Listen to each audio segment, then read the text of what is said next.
Why Tren? The Cancerian with the vision. A hoodie in the bucket hat is off in his decision. Why high? A king from Queens, you never disrespect. The wise OG, but what else would you expect? Why Dane? The flyest and the highest of them all. You need a perfect shot, he's the one that you should call. All three combined in a little of your time. Welcome to the show and let him ease your mind. It doesn't matter when we are or where we are because we are. Because we are. Because we are better than Because we are. Because we are. Because we are. Because we are. Because we are.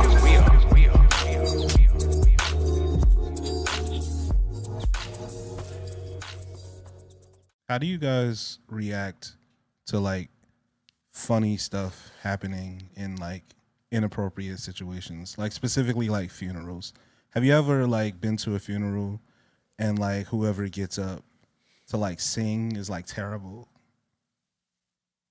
You've seen that happen?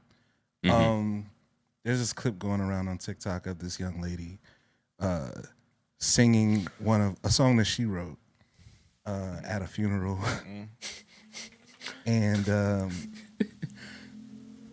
the funny thing is like she put it up as like a promo clip, and then like the comments were not like going very well. So she like really miss my nigga. She was trying to capture that moment, man.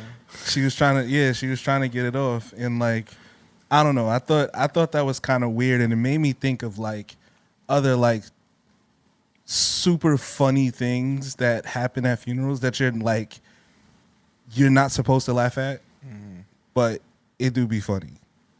I remember my uncle passed away, and my aunt was at his funeral, and like she obviously she's emotional, right? So no one's gonna correct her, but she was breathing really hard into the microphone when she was when she was giving her. Just want to give honor to God. I'm gonna miss my husband. It was just very. It was very. So, just back up a little bit. Yeah, like I'm sorry. Take one step back. Good mic. Nobody corrected her. They just let this go on for like way too long. I remember another one. My cousin, one of my cousins at another aunt's funeral. It was his mother, right? He was like, man, she encouraged me, to pursue my dreams, and she always knew that I loved to rap. So, oh no! So I wrote this 16. I just wanted to play her favorite song off my mixtape. Pastor, drop the beat. And he played it. Now, mind you, the shit had like mad gunshots in it. It was like really the mixtape version. So they like, hold on, listen to this track, and it was just the worst possible setting. Like, bro, you couldn't even get like the clean version. Rest in like, peace, grandma.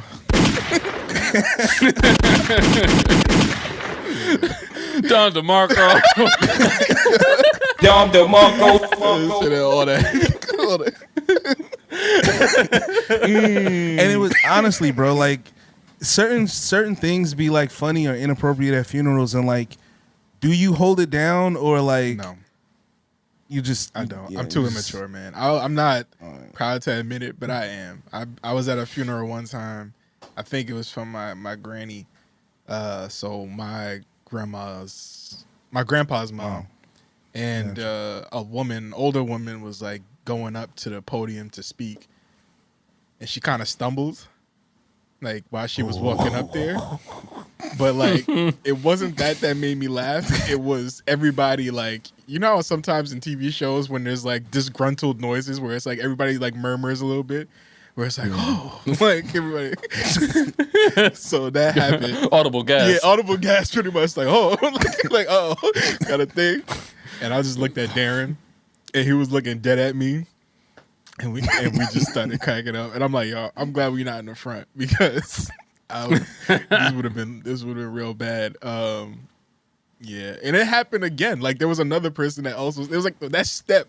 Something with that step. Yeah, it's just that step. That step was that same step. They put the carpet over it so that you couldn't see that the wood was coming up a little bit. Yeah. And honestly, there'd be a lot of emotions happening within funerals at one time. So honestly, bro, I am of the ilk that funerals don't gotta be super sad. Like they are sad for the most part, but it shouldn't be like nobody should be giving you the dead eye if you getting a little bit of a laugh. Like if you still have humor, you know what I'm saying? Like why do we all gotta be miserable at this time? Like if I tripped at like somebody that I cared about's funeral, I woke up there, I'd be like, my fault, y'all. Like I would address like, you know what I'm saying? Like I'm still me, you know. Like I'm still gonna make almost had two in this motherfucker. You're gonna have to make some room in that bitch. Nah, I can always appreciate the person, intentional or not. I can always appreciate the person that can make the room laugh in such a really sad time. It takes a lot of a bravery and a lot of balls to do it, honestly, because you never know how somebody's gonna react. So, and I think people could definitely use a good laugh at a hard time like that for sure.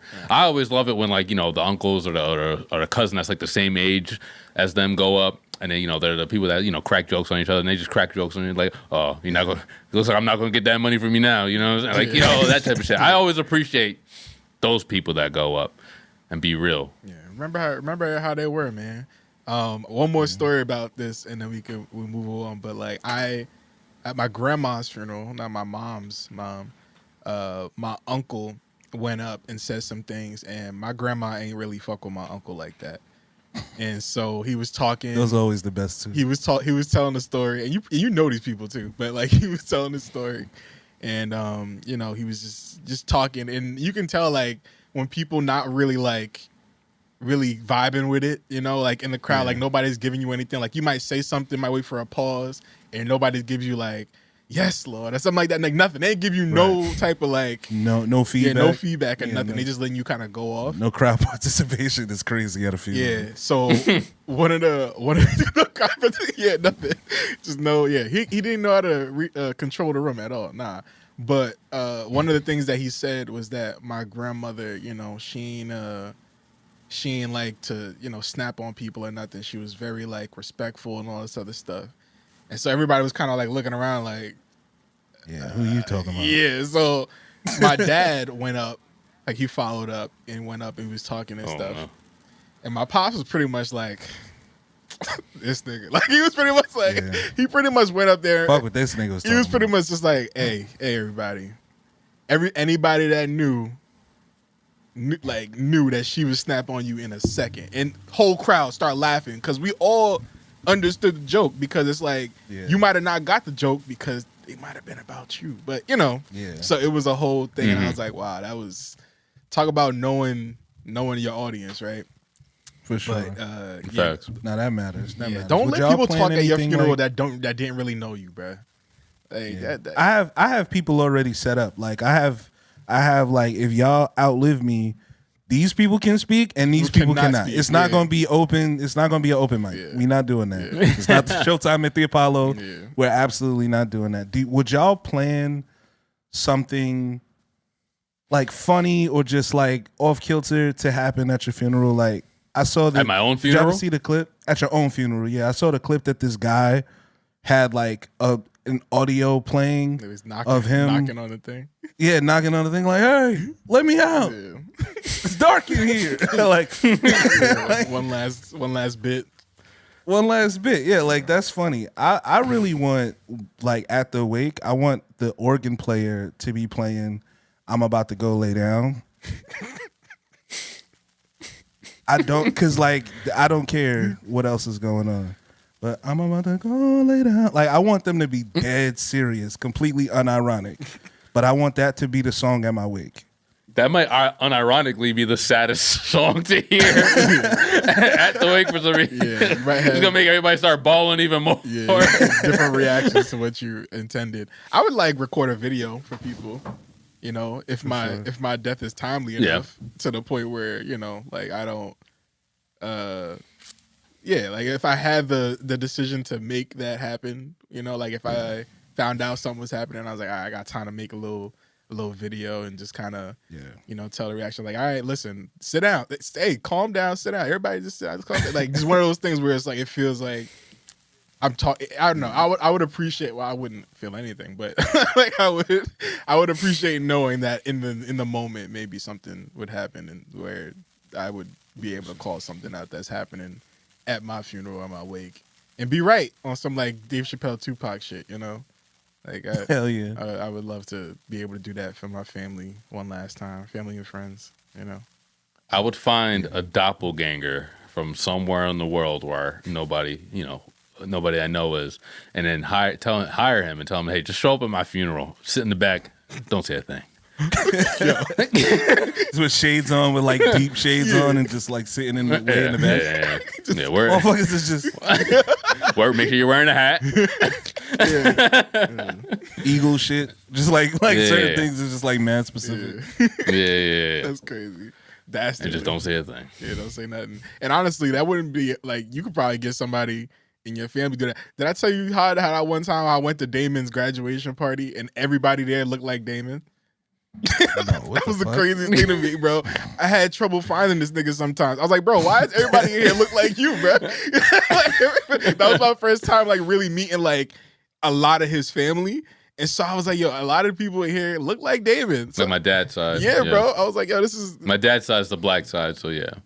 That's crazy. Everybody I was like, damn, this is actually kind of crazy. And I was like, and they all have like a little bit of an accent because they're either from like Delaware, which is weird because I don't know why people from Delaware have a southern accent. It's just a thing. Delaware, Maryland, North Carolina. That's where a lot of my family is based out of. So a lot of southern accents in there. Yeah, it was like different, like Damon variants, bro. It was pretty cool though. Like it was dope. But yeah, just find somebody there. This one super buff nigga with glasses and like a bald head. It was like it was like stunt doubles. Yep, we got one of those. One that's like 5'2". Just like, yo, what? A chubby nigga. It's just like, yo, why are y'all all mad different? It's like stunt doubles. Like if Damon's in a movie and like he's riding a motorcycle at one point, it's like it cuts to that guy just riding. It's like that. Just The Rock with a bald head and glasses. That was it. Oh man. But yeah, that's crazy. Yeah. But other than that, man, how's it been? We haven't been. It's been a while. It's like I guess a week and some change. Yeah. So every time we do that, it's like it feels like we've been gone for mad long. So. Yeah, for sure. But the feud's been out. People been enjoying that. I'm happy that people have been enjoying it. I'm a little. I have choice words for the people that took this shit to the next level in terms of their negative comments and their racist comments. I gotta say, we saw it coming, but for sure, definitely not in this capacity. So I just want to kind of say. Fuck you to all for the people. first time. Yeah, go ahead. Yeah, take it from me. I haven't really been reading the comments for the first. So what have they been saying? So obviously the question for those that don't know, the last Because We Feud was something that you'd find in a haunted house specifically for black people, right? Some of these answers were absolutely insane. Some of these answers were absolutely insane, which we kind of expected. Like it's a hard question, but like I feel like people might have watched the video and maybe didn't like our answers and were like, "Oh, now's my chance to kind of retaliate," right? And it's fun when it's amongst us, right? Like when it's our people and we just making jokes, we being funny. Like it's all within. Like I wasn't even mad at like the job application ones because it was obviously from that. It was a reference. Yes, it's a reference. However, there were some people that didn't know that reference and was just saying that, which is like, there's a difference, like there's a difference between like things that have like ill intent and the ones that's like, oh, like that's a reference? I didn't even know that. I dead ass mail like a job application, which is like, all right, man. But yeah, there were a lot of answers on there. I had to stop reading at some point because I was like, honestly, it's all in good fun. And we have built up such a wonderful community to where we don't even have to be like fighting these people that much anymore. I took Hod's advice. I relaxed a little bit on like these other like because he's been saying I've been a little hostile in the comments, and I apologize if I seem hostile in the comments, but I assure you. I'm just passionate, you know what I'm saying? I'm just passionate about how I feel about things. Don't misquote me. But anyway, Yeah, we have a good community and that can spot the goofies and pretty much shoot them down from there. And I'm glad that we have that. Shout out Tori, always fighting, always like he's like one of the, not even him, just not even people that we know, just people that like know how to spot the bullshit and just go. You know what I'm saying? And and shout out to the fans that we do have that aren't black that are also like spotting the goofiness, you know what I'm saying? Like that's part of it, right? Like everybody always wants to be on the show. These same people that will leave these nasty comments are the same people that's like, when are you gonna survey white people? When y'all gonna do the one where Never. we bring on the whites? Like Never. the white people, like For the 5th time, because we've said it in multiple episodes, not happening. but we said it on the Patreon. We're 15 minutes in right now. Maybe we still got your attention. We are never gonna ask 50 white people shit. I would never send out those Google forms to y'all motherfuckers. Ever. It's not happening. Ever. It takes me weeks to come up with these questions. Y'all think you're gonna live in my mind for that long? Fuck out of here, bro. I would never. It's not happening. It's not happening. If we lose you as a subscriber because of that, yeah, man. peace out. Somebody got mad that Trump was in the haunted house. Oh, now I know I can unsubscribe. Bye, nigga. Yeah, Get the fuck. Yeah, we were. Honestly, we was fine with 50 subscribers. We was cool with 150. Yeah. We was cool with 5 subscribers, dog. Yeah. We are fine. We will be fine. We'll continue to be fine without you. Yeah, and honestly, that wasn't even the worst of the questions. So we're due for a cleanse. Yeah. Like we're due for like a fan cleanse. You know, I feel like people do that sometimes. Oh yeah, wait till we get to question number 8. Yeah, I feel like wait till we get to round 8. Yeah, there's something for real quick. Yeah, exactly. Yeah, so I'm not gonna lie, the worst one that I saw, that just like really, it was like, oh yeah, the first thing that came to my mind was child support, baby mamas, like, and something else. And but the only thing that came to my mind was like, where did you get that from? You need to search yourself to ask yourself, why do you think that would... I did forget that RDC, they have done like haunted house for black people skits before in the past. Okay. So when people were referencing some of that in the comments, I would have to go back and watch like those videos. I'm like, oh, these are where some of these people are. Like the Baby Mama one was a big one. I'm not sure if a job application was on there, but even so, like when they make those videos, it's kind of the same thing. It's having fun for the community to laugh with, and not for you guys to laugh, not for you guys over there to laugh at. Yeah, we set ourselves up for that one. Yeah. That was again, and this is kind of like, it's always on the fence, like, because we are in mixed company. The internet is mixed company. Yeah. You know what I'm saying? Yeah. Like, it just is naturally. Yeah. They're gonna come. So sometimes we do got to recognize that, like, we don't actually control who interacts with us after we get off these platforms. You know what I'm saying? Man. Like, shit is different yeah, now. It's different. Like, it's different. Even we were talking about that the other day crazy. about how we can't. Some of the things that we used to talk about, we can't even talk about that shit no more. For sure. I mean, we can. Sure. It's just bringing it up now would just be different. Harmful. You know, it's just different now. Someone's definitely gonna scrub. Yeah. But it's fine though. A lot of people, and again, another shout out to the people that like have gone back to the backlog and have like still appreciated the stuff. Like there was somebody that watched our pop out video when we was talking about Kendrick and watched the whole pop out. Great that I love that we did that, by the way. I'm glad we have a really strong backlog, you know, because that matters when people like this time away that we have. I always encourage people to go back and check out the backlog. And if you don't have access to the video, you can go to the Patreon, patreon.com/because we are podcast, and you got even more content because we have stuff that we don't even put on just all the streaming services. So yeah, go back to the backlog, scroll, check some things out. You know what I'm saying? Like, and yeah, just continue supporting us, and we'll always appreciate y'all. But yeah, just needed to shout out the dastardliness that were in some of these comments, and I am gonna relax. I promise. It might not. I might not. It might come out of me because of seasonal kicking in. It might be. I might just need to get my shit off. It might be a good outlet. You know what I'm saying? Oh, and a big fuck you to the nigga that was calling out my nigga Hyde. You know what I'm saying? I really hurt my man's feelings. What? I don't remember this. Okay, then I won't bring it up then. I won't. Nah, I kind of want to know. You can't say publicly that Hyde got his feelings hurt. Because I didn't know if you wanted it out like that. Because it's one thing for it to be a comment, it's another thing to put it on this platform, right? So a nigga in the comments was addressing the rest of the community. It was pretty much saying, has anybody ever noticed that Hod kind of looks like a giant this was crazy. catfish? Yeah, that was crazy. And he wasn't just saying it, like he wanted like group He wanted, support. Like yeah. who's with me? You know, like who's he was trying to rally. He was trying to this is rally. the- Like if that this is comment a popped rallying off, call. he would have been like, "Oh hell yeah!" Like finally people see. Like, it. yeah, see? Yeah, but yeah, like listen, we've gotten a lot of different, you know, the MLK jokes, the nose jokes, which surprisingly we don't even see anymore. Not surprisingly, but we don't see them. That was crazy. Oh no, it's just like you would. That's kind of I'm crazy. sorry, I didn't mean. It's just you would think that with more. No, surprisingly. This is more.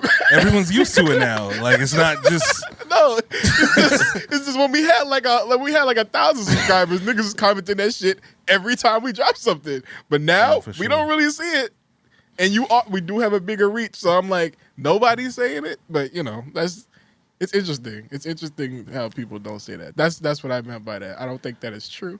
I love you very dearly, and the catfish comment was very mean, and I don't agree with it. You do not like a giant catfish. I don't think so, man. Like that. So sometimes the mean comments, like if they're not accurate, like they don't land.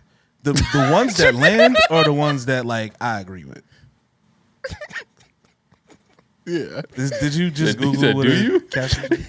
No, because I mean, we do have to like give you a reference. I mean, I'm sure people did their own diligence. Like, yeah, this don't look like you, bro. Like, and these are I all don't see dead it. too. So, Nah. Is it the like just the is small? it the Like I don't wide have set? a large Like, mouth. Yeah, it's got to be like. Like I just nah. You I don't even don't- got a nose. Yeah, like yeah. Anything that don't got a nose can't possibly look like me. I ain't rolling. I'm like 60% nose. What about a regular catfish? Yo, all right. We don't have to keep doing this. Top right. I don't know. Let's stop. Let's Yo, not. you know what? I will expose myself. Some folks like used to get on me like when I was young. They said I look like the dog from Next Friday. That's funny. Chico? Chico, yes. Because he was like all Pull it up. nose Pull it and up. little ass Pull it up. eyes. I don't mind. Let's do it. Fuck it. This is At some point, we're going to get to y'all Oh, insecurities. shit. Too, though. At some point, we're going to get to y'all insecurities too, though, for sure. People used to say I look. Yeah. Yeah. Oh no. They used to kill me about this. They used to kill me about that. I don't agree. I don't agree, and I think it's pretty fucked up that people are comparing you to a dog. It's all good, man. No, it's not, shit. bro. It's not. That's not cool, man. I don't. All right, man. Listen, people used to call me Keenan back in the day, like from Keenan and Kel.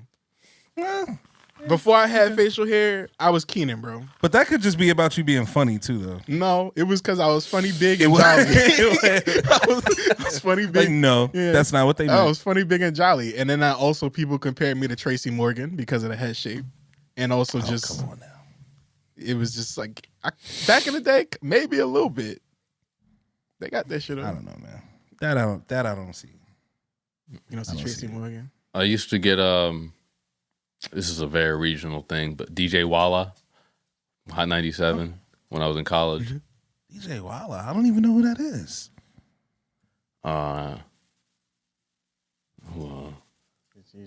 Fetty Wap. Damn. Okay, yeah, back in the day, I definitely could see DJ Walla for sure. Trying to see how you spell that. I'm trying to find this thing. DJ. Walla? Wallah, I think. Yeah. Stop typing. Like Allah, whatever. Somebody in the YouTube said I looked like a porn star. I didn't like that. What the fuck? Yeah, no, that's They Just they wishful just thinking. want I you to looked him up. want you to be. No, then I looked him up, and then because I looked him up, and he was doing some very inappropriate things on Twitter.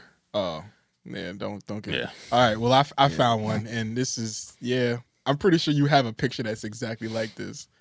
yeah. For sure. Yeah, For sure. Dame's definitely a light-skinned squint nigga. For He's sure. at the light skin square for sure. And if Yeah, you didn't, you weren't Fetty using your Wap. powers. You're like King Von right here a little bit. Just a second. It's the face, the jaw structure too. Yeah. That's like that's part of it. But the glasses really sell it for sure. Yeah. But yeah, man, everybody got something, man.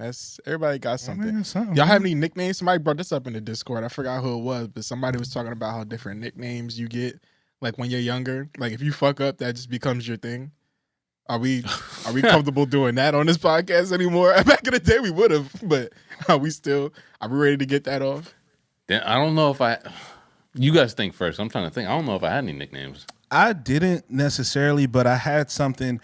I had a name that I used to call my then girlfriend, now wife, to my friend, right? Because we had a scenario, we had an issue that me and her disagreed with. We were like 12, mind you. But she became, for like the next 8 years, Catnapper, right? That was her nickname, Catnapper. You really you've always had a problem with cat or naps, huh? No, this is It's something because different? she really liked cats. My wife loved cats, Okay. especially when we were young. But she had found a baby cat, right? And basically, I watched her run the mother off and take the cat, Wow. right? And I just thought that was like the most inhumane shit I'd ever seen in my life. Yeah, that's kind of wild. That's some wild shit. So I went to school and I told my man, like, yo, man, I had to break up with her. He's like, why? I'm like, yo, man, she be stealing cats. He was like, wait, she's like a catnapper? I'm like, yeah, man, she steals cats. I watched her steal a cat from its mother and leave it, and like run the cat off and stole the cat. So she became Catnapper. And like Disney anytime movie we shit, talked too. about her, she became Catnapper. And she hated that name because she swears to God that that's not what happened. But I watched it. So Yeah, you watched that happen. Your reality. I watched it happen. Means something. Yeah. For sure. They called, I already told you about the time where I came in with that wearing post sweatshirt, like that wearing post sweatsuit or Oh, whatever. yeah. So, that just became, people was calling me Rampo sweatsuit a little bit. I mean, that just didn't really roll up the tongue that much, so.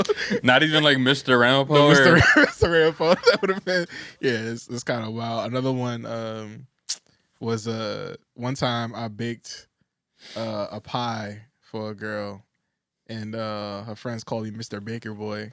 I ain't like that shit. Oh, that's crazy. Yeah, I don't like that. That was OD. Dirty Mac and OD. Like, bro, like this is how you take a facts. good Every time. Yeah, how you take a good like gesture, a nice kind of romantic gesture because it was your favorite pie too. It was like very sweet. and turn it into, like a thing. Mr. Baker Boy, like, come on, bro. Like, I like to bake, but now I don't want to bake for you like that. Yeah. Nah, don't. If I do something nice, don't make fun of me about it because I'll never do it again. Like, period. Fact. That shit gets to me so bad. Yeah. Other than that, like, Nah, man, I ain't have no funny nicknames, bro. People fucked with me. people respect it. Did you call people things behind their back? Did I call people things behind their back? Yeah. Yeah, before I met Trendell. So there was this RA, a residential assistant. His name was Darrell, right? He was like this taller black dude. Yeah. Looked nothing like, kind of looked like, no, he looked nothing like Trendell. I think outside of the fact that maybe he had like the same type of facial hair, and glasses but and glasses, yeah, it's really it. So me and my roommates were at lunch, and we think we see Darrell, but it's Trendell. And then one of us says, "Oh, he looks like Darrell, just like from the '80s," because Trendell used to have like this short little afro. Yeah, for sure. So we called him '80s Darrell for like all of freshman year. Before I even knew that nigga. Yeah, before I even knew him, I just called him '80s Darrell. Nah, that's great. Yeah. That's fine. Yeah, man. Yeah. Shout out to Darrell. I knew him too. Nice guy. He was pretty nice. Very humble. Seemed like a cool guy, yeah. Yeah, I think he had a little bit of fro too. That's probably what it was too. It was a fro and like, cause I think he had a little bit of a fro, but Maybe yeah. he did. we stopped fucking with him because he was friends with our ops though. So we got in legitimate trouble our freshman year. We got put on the banned list for like 4 academic probation. I think it was like an academic banned list. Yeah, academic probation. Yeah, we got put on academic probation for 4 years, so basically until we graduated. So we used to go around stealing people's decorations on their doors. So every RA would, for each one of the residents, they would have like a decoration, a theme or whatever for each floor, and they would put, things on the freshmen doors and stuff. So like for their welcome week. So me and my roommates, we went around stealing a whole bunch of them and putting them on our doors inside like our dorm. There's one time we got really ambitious. So there was this huge giraffe that somebody had like cut out and decorated and stuff like that. It was really nice. It was at one of the lobbies in one of the residential halls, and we stole it. And we put it right next to our bathroom. So our RA lives with us in our dorm. He has like his own room. He's very low key. He doesn't really care. He's kind of like a nerd, like a geek. So he really doesn't want to step to right. 2 black people, an Asian, and these niggas were students too. Like they didn't give they had other shit to worry about. Yeah. He gets a girlfriend. The girlfriend comes in. She's like, "Oh my god, my friend made this giraffe, and it was stolen." And she's so upset. And his roommate's, "Oh yeah, the guys that I live with just came in with it one day," and then they got us in fucking trouble. Oh man. So we were on academic probation for the next 4 years. We couldn't participate in certain events we didn't really give a fuck about. But yeah. So, and Darrell was really close friends with our RA. So yeah, he was the ops by association. Yeah, that's kind of crazy though to get put on academic I'm listen, like, dog. Even though you and your band of thieves was going crazy, still in that big ass draft. Shout out to y'all. Yeah, shout out to y'all. But like, it didn't seem that deep. Like 4 years academic probation. Yeah. They're stealing like a door deck. Listen, I was an RA for a summer program. I made door decks. I know how much work went into them, but would I have y'all reported? Would I have y'all like reported for 4 years? It wouldn't be that big a deal. You know what I'm saying? Like I'd be mad about it. Just give that shit back. But I wouldn't like have y'all like was it, how big did it, like did y'all have to go to like public safety? Like how big did it get? Because that just seems like a little overkill to me.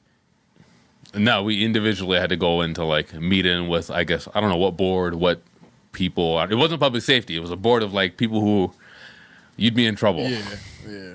That's too much, man. That's just way too much, bro. Definitely too much. It's a door decoration, bro. Shit's made out of paper, bro. Like it's like they ready to throw you in jail because of some paper. like, come on, son. But other than that, man, how was your trip, Dame? Because we went away before we got in, had our little break. We did the feud, and then you had quite a few things coming up that you were really excited about before you left. So yeah, how was it, man? Let's just say last week was very, very long. I did have a trip last week to California for a couple projects that we were working on with Jeter. We really only got to do one. But it does include me being in front of the camera, not behind the camera. That's all I'll really say about that. But that was very exciting to do. Super dope to do. It was out there from Wednesday to Friday, only really shooting Wednesday and Thursday. Got to visit the Jeter headquarters, held a bunch of weed, so that was really cool. Ate a lot of good food out there. And then when I got back, it was time to move from my apartment. I'd been in the middle of a move for the last few weeks now, bringing over smaller stuff, but that was the day that, we had the U-Haul, get the couch out of there, go to the dump, get everything, all the big stuff out of there. And yeah, that started at like 7 a.m. I had gotten back the night before, maybe at like 10:30. I was fucking exhausted. Moved that day. In my new apartment now, I do have like a janky ass setup going on right now with my my GS. Behind the scenes, patrons only. Boxes. Oh, you can't even see it, but there's boxes all behind over there. So as you can see, still in the process of setting up the studio. But hey, my desk is here. I mean, there's a bunch of shit on here too, but my desk is here. My frames are here. My bong is here. So hey, you know it. Priorities. Nigga said you know it. But yeah, slowly we're getting there, man. You know, the pain in the ass of moving is having to build all the new furniture that you get. And my girl don't help with the goddamn thing, so after this, I got a bed frame and a headboard to build. I got a fucking entertainment stand to build this weekend. Hell yeah. Oh man. Yeah. And I don't have a drill. Oh man, you got to pay. Bro, it's time, bro. That's the one thing. Listen, we already talked about like the things that you got to have when you turn like 30 or like even like when you get in that when you live on your own, man. Like a medical kit, tools. Tools is like the big one. You gotta start building up your toolkit for real. Like you just need a screwdriver. Like you need that whole kit. Well, I got a screwdriver, but hammers, nigga, you know how tiring this motion gets. Yeah. Hell yeah. But get you a nice drill. You know what I'm saying? Like walk in there like Snoop from The Wire. Like you just get Milwaukee. Get that shit. Yeah, but drills are pretty pricey though. But honestly, it might be a good investment. They are. I'm about to go on Temu and get one. Temu drill, that shit ain't. What's the worst that can happen? It's gonna blow up. Yo, it's a lot of terrible shit can happen. Actually, the piece is gonna fly off. Like, it's gonna be crazy. Like don't go on Temu for no drill, bro. Temu drills is wild, but you know, shout out to you, man, and all the things that you. Thank you. You know, congrats. New Because We Smoke coming soon. Let's see. Do we have any drops coming soon? I think maybe the Christmas drop. I might have something for that. Oh, yeah, they have like this like big ass bell that opens up, and there's like a couple vapes in there. They did it last year, but this year it's like golden, so it's cool. Outside of that, I know they're opening up a new location soon. Let's see if I can give any hints without spoiling it. Dynasty. I'll say that Dynasty. That's all I'll say. China. But yeah, maybe. I think a new Because We Smoke coming soon. I did want to reach out to my guy and get some shit sent over to me. Got to figure out my GS situation because this janky ass thing ain't gonna be here forever. I'm thinking about getting one of those green screens that you just pull from the bottom and it like comes up. Mm-hmm. Yeah, I think that's a lot more easier to store and because I don't got the wall. My walls aren't as close as they were before, so I can't just kind of hang them off like how I used to.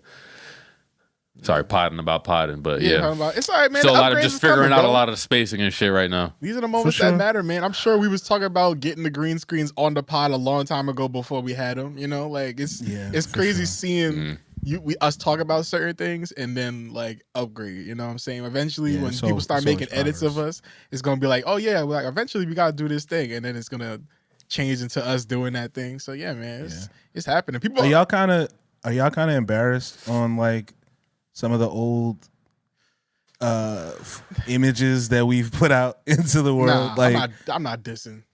Images? What do you mean? Yeah, just you know, angles or like just lighting and like stuff that was just like, this shit looks. Used to be on here in a muscle shirt.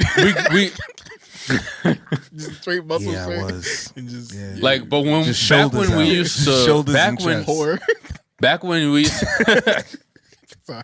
I mean, I do think about back when we used to like, you know, record on Zoom calls, you know what I'm saying? And we were just experimenting with lighting. I remember I figured out, you could hook up your camera to the computer and you can use your camera as a webcam. Like that was like mind blowing to us. And, you know, the way we started incorporating that, like the quality was bad. You know, the lighting was super dark. You know, it's fun to look back and make fun of that now. Yeah. But I don't think I ever live with a sense of regret because, like T said, it's just progression. You know, one day we'll have our own studio, and we'll look back to be like, "Yo, remember when we used to just use green screens?" Like, and that'd be dope. Facts. Yeah, man, it's part of the journey, right? And people like that shit, bro. Like, you know, people that might look back and be like, "Damn, look how these guys been doing this for a while." You know, like people gas that shit like when we hit 100K. And was like, yo, these niggas been doing this for like 17 years. So I was like, yo, relax. I was like, we ain't been doing this for that long. It's been a minute, and it's like it's transformed a lot in its entirety. But it does feel like we've been doing it for a minute, you know. But it just it hasn't been that long, you know. But we definitely progressed a lot, and we're gonna continue to. So shout out to us as always, man. Before we move on completely, do y'all want to hear the message? Because we finally got the plaques. You know, Hod didn't get his, but. You know, it's gonna come. It's coming, brother. It's coming. Listen, Patreon exclusive. I would like to see him. I got it, man. I got you. I got my shit grab mine. Yeah, man. locked and loaded, Yeah. brother. I got it here, man. I would like to see it. Yeah, and I'm gonna read the message because for some reason YouTube do better, man. Why y'all send the message from my man's as well, yo? That's kind of crazy that y'all didn't send the whole message. You know, they deserve that too. Maybe they didn't know that it was associated. I don't know. But yeah, y'all, we finally got our official YouTube silver plaques, which is very, just mind blowing. And it came in a really nice message, and I'll read it out, while we have the time. But yeah, man, it definitely it put a tear in my eye, man. It's like one of those things that's just like. This is what I got. Yeah, he ain't even. Yeah, he got the. They got these like, yeah, you don't got these yet, but one day. Yeah, like, one day you're gonna get there. Keep working, little man. Type Keep shit. working, yeah. But yeah, man, these are the special plaques that we got, man. Real clean. Break it out. Yeah, boy. Feel me? I gotta find a place for this. Like, I have a lot of artwork and stuff. Yeah, for real. But I really do That's want to beautiful. find a place specific for this because I'm just super proud about it. Presented to Because We Are podcast for passion, 100,000 subscribers. Feel me? I got you. You in my screen. Yeah, that's crazy. That's gonna be. That's what the hell that's gonna look when I key it all the green and stuff. That's kind of nuts. Yeah, This would be a dope photo. Yeah, that's OD. So I want to read out the message real quick, just because this is our achievements, man, our accomplishments. For sure. I want to have it documented. So, your message from YouTube says, "Do you remember your first subscriber?" I really don't. I wish I did, but I don't. We should check that out. Actually, let me see if I can find it. That? I gotta check that and see who actually it was. Let me see if I can find it. But then it goes on to say your 100th. No, it should be one of us. Yeah, probably one of them. Yeah, probably. Yeah, before the page is even. Yeah, your 100th or your 1,000th subscriber. Chances are you do, and we know that you'll definitely remember your 100,000th subscriber. It's funny because Dame said that he wanted. Damn, I should look at that too. He said Yeah, we don't know missed that. it. We do need to figure out who those people are for real. But Damon said he was gonna unsubscribe and then subscribe and make sure he was 100,000 subscriber on the night we were getting there. But let me continue. Your fans may have found you while searching YouTube, learned about you through a friend, or maybe you showed up as a recommended video. Shout out to the algorithm. No matter how they came to your channel, your audience stayed and their numbers increased because of you and the community you've built. Absolutely. We're proud to honor your impressive milestone of reaching 100,000 subscribers with a Silver Creator Award. Congratulations. We know that you have many more stories to share with your community, and we know your fans can't wait for you to amaze them even more with your commitment and creativity. So keep creating, keep building. We can't wait to see what you'll do next, and we're here to support you along the way. And who knows, when you reach your millionth subscriber, we may just write to you and ask, do you remember your 100,000th subscriber? Yours sincerely, Neil Moen, who is the new YouTube CEO. So, yeah, man. I want to give a shout out to our very first subscriber, Hod. Hey, yo! Yo, you dead ass. Hod is number one. Wow. I am number two. Wow. We had 2 subscribers on February 18th, 2023 when we opened up our YouTube account. Wow. Or maybe not when we opened it up, but when we got our first subscriber. Yeah. We didn't get our next subscriber until a whole month, February. Yeah, a whole month later. Wow. But shout out to Phil Patterson. Shout out Phil Patterson. Our very first real subscriber, Phil Patterson, PJ Patterson. I don't even know if you still listen anymore, but if you do, Bro. shout out to you. Yeah, man. If you commented, he's like, "Yo, I've been watching these dudes since 2023." Like, Only nigga that can say that. Yo, shout out to him yeah, for sure. the real day one. Yeah, the real day one. Yeah, the real YouTube day That's one. dope. Yeah, but that's fine that you can see that. Yep. Yeah, that's cool, man. I don't know if I can be able to see the 100,000th one, but let me see. Okay. How to find. But in the meantime, man, Yeah. big shout out to YouTube. We've already done this and talked about like how impactful YouTube was to us and our upbringing and all the people that we looked up to while we was growing up and stuff, and how now there are people watching that might be like, yo, I could do that too, man, and start doing more stuff on YouTube. And we appreciate all the support and all the people that we inspire in the community that we're building. So hell yeah, man, like just do it, bro. Just start creating. Everybody that always is like asking for advice and stuff like that, I'm like, just create, man. Just do, and you'll learn as you go. Because a lot of this, as we just discussed, was learning as we went on, and yeah, we're still learning and still improving. So Facts. yeah, man. Again, another shout out to us, man. And I'm gonna stop talking about us because y'all always won't find some shit to say like, oh, I like a catfish. Oh, you shut up, niggas. Stop being so positive. Nah, we deserve some positive shit, man. We deserve to say some positive things about ourselves. So yeah, man. Shout out to us and our 100,000 subscriber, whoever you are, our first subscriber, and our 100th, all that shit, man. And shout out to the millions. Yeah. Wonder who that'll be. So we'll get there, man. Me, I'm gonna get it next time. Sure. Yeah, we're gonna get there. I'm gonna get that million subscriber. One last thing that people are complaining about. People keep talking about. They're like, yo, every time we just up the numbers for the feud to 50. Now people are like, yo, y'all need to ask more people. Like, bro, y'all never gonna be satisfied. When are you gonna realize that the problem is y'all? Like, realize that y'all have a problem. Like, when it was 25, y'all asked for 50. Now it's 50, y'all asking for 75. Give us some time, man. We gonna get there, but right now, we got shit going on. You know what I'm saying? Like, keep subscribing. We appreciate that. But y'all just go keep upping it up. Everybody be like, yo, ask 1,000 people. Like, nigga, you know how much work that is? Like, Yo, that ass. how much work it is. We appreciate y'all, but eventually it's probably going to get to a point where it's like, not everybody going to make it. Only the best surveyors, only the best surveyors going to make it, every single time. But yeah, we're gonna have to form like an electoral college. Yeah, like voters and shit. Yeah, the ones like only. All right, y'all. Yeah, we need voter ID. Hold on, voter ID might not be such a bad idea. Yeah, for real. Make sure y'all gonna get verified on the surveyor list for real, like some Grammy shit. Fucking DEI voting on Because We Feud. Crazy. But yeah, man, shout out to us, and Hod, your plaque's coming soon, and when it does come, you gonna show it on the pod too, because we. Hell yeah. Need that screen grab, man. We just need. I'm excited, man. Yeah, it's excited, but Big up yourself, it turn in.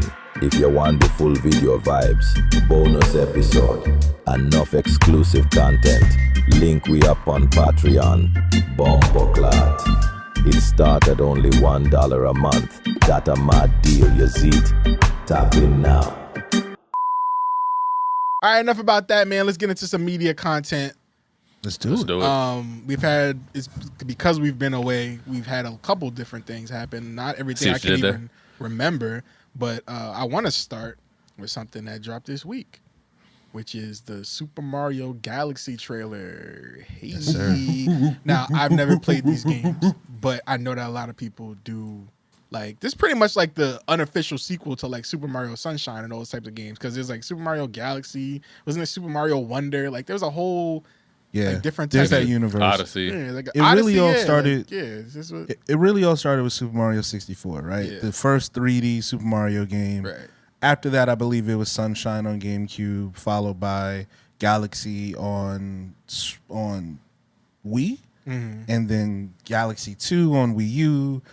Wonder on Switch, and so forth and so on. So yeah, and Wonder 2 is coming out soon too. Yeah, man. What's that? And Wonder 2 is coming out soon too. Yep. Yeah, they've been killing shit. Mario been killing shit. They've been cranking, bro. And y'all played Galaxy? Did y'all play Galaxy?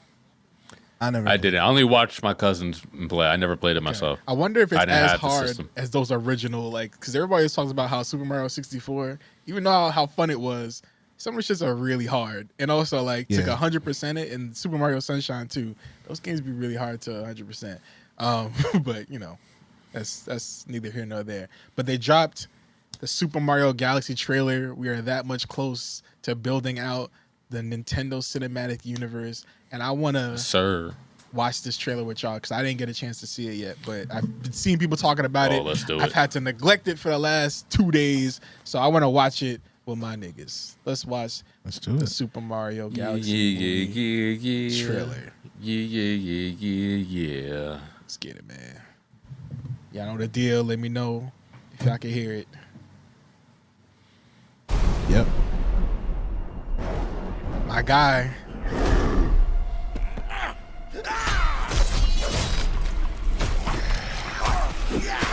Yeah, go crazy, Black. Get him, Black. Get him, Black.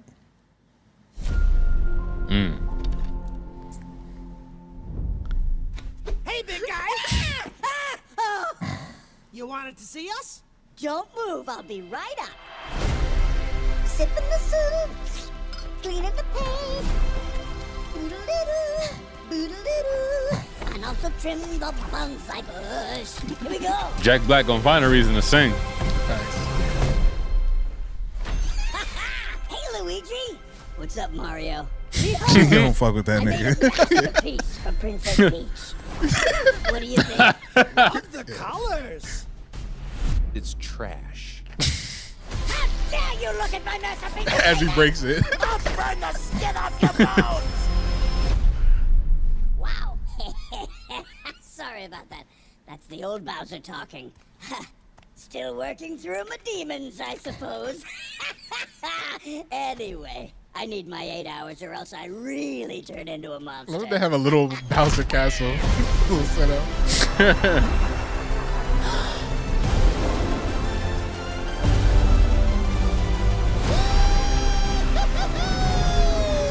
Hey, now.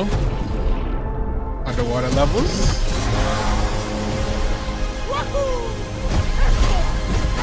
Ninja. My nigga Ninja. Oh, snap. There he is. I'm Bowser Jr., and I'm gonna be taking my father now. Okay. Oh, snap. That's that bitch right there. I was expecting her to be taller. Rosalina, you're coming with me.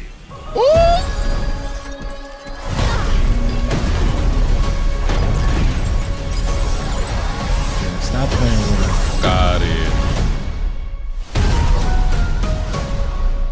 Yeah. Oh, hell yeah. Yeah. Yo, It looks Yeah. good, man. hey, man. There's another part of that trailer too. I don't know if you want to see if you can find it real quick, where she's talking to the stars. Said that. Said I another for- part of the trailer. What happened? Let me see if I can find it. Yeah, there's like an extra scene where Rosalina, you can actually hear her speaking. I forgot who they have. Let me see. Brie Rosalina. Larson, Yes, Brie Larson. who people. Oh yeah. Okay. Hate. Yeah, oh. People hate Brie Larson. Yeah. Let me share that up because I just found something too where she talking. So this is another one. I think this is the one you talking about, right? We get some of our favorite voices back. Yeah. Once upon a time, there was a brave and noble princess named Peach. I want to hear the story about the plumbers. We did that one last night. Plumber, plumber, plumber, plumber. Okay. They all have the same voice. From the ashes of his father's defeat rises a new conqueror. The Bowser name shall be feared once more. Who's Bowser Jr.? Benny Safdie, Who the fuck is that? the director of Uncut Gems What? and the Smashing Machine, is voicing Bowser Jr. Okay. But Brie Larson is voicing Rosalina. And listen, I like Brie Larson. She's a natural, man. She's an intergalactical superstar. That's what she do. She play intergalactical characters. Yeah, and I hate OP characters. I don't know where all the hate for her came from, but Miss Marvel. Or Captain Marvel. I'm sorry. yeah, but that shit wasn't her. I don't. That shit And wasn't let me her. be clear. I don't hate those movies. I don't love them, but I don't think they're as bad as people make them out to be. I don't hate her depiction of Captain Marvel. People say that, oh, she doesn't smile enough. Oh, she's too mean. Oh, I hate her short hair. Like, oh god. Like I said it plenty of times. You cannot please comic book fans, man. So I don't even. So whatever. People are weird, man. But shout out to Brie Larson for booking that. You know, I'm sure she's gonna kill it as Rosalina. And shout out to the Nintendo team for, you know, like really setting the stage, man. Like we're really getting all these cool characters out here, bro. It's really cool to see, Facts. you know. And I'll definitely be seeing this. It doesn't look like it's all going to take place in space. You know what I mean? And I think people see Super Mario Galaxy as like, oh, it's going to be a whole space thing. It's looking like maybe it's like different worlds, different universes. Like, you know, you see Mario and Luigi in the sand. You see Peach and Toad fly through the ocean. So that has me think the underwater. So that has me think like, damn, are they doing like a mix of like all these games? Because you see Bowser Jr. come out in his you see the ink stuff. And remember, Bowser Jr. was introduced in Sunshine. Yeah.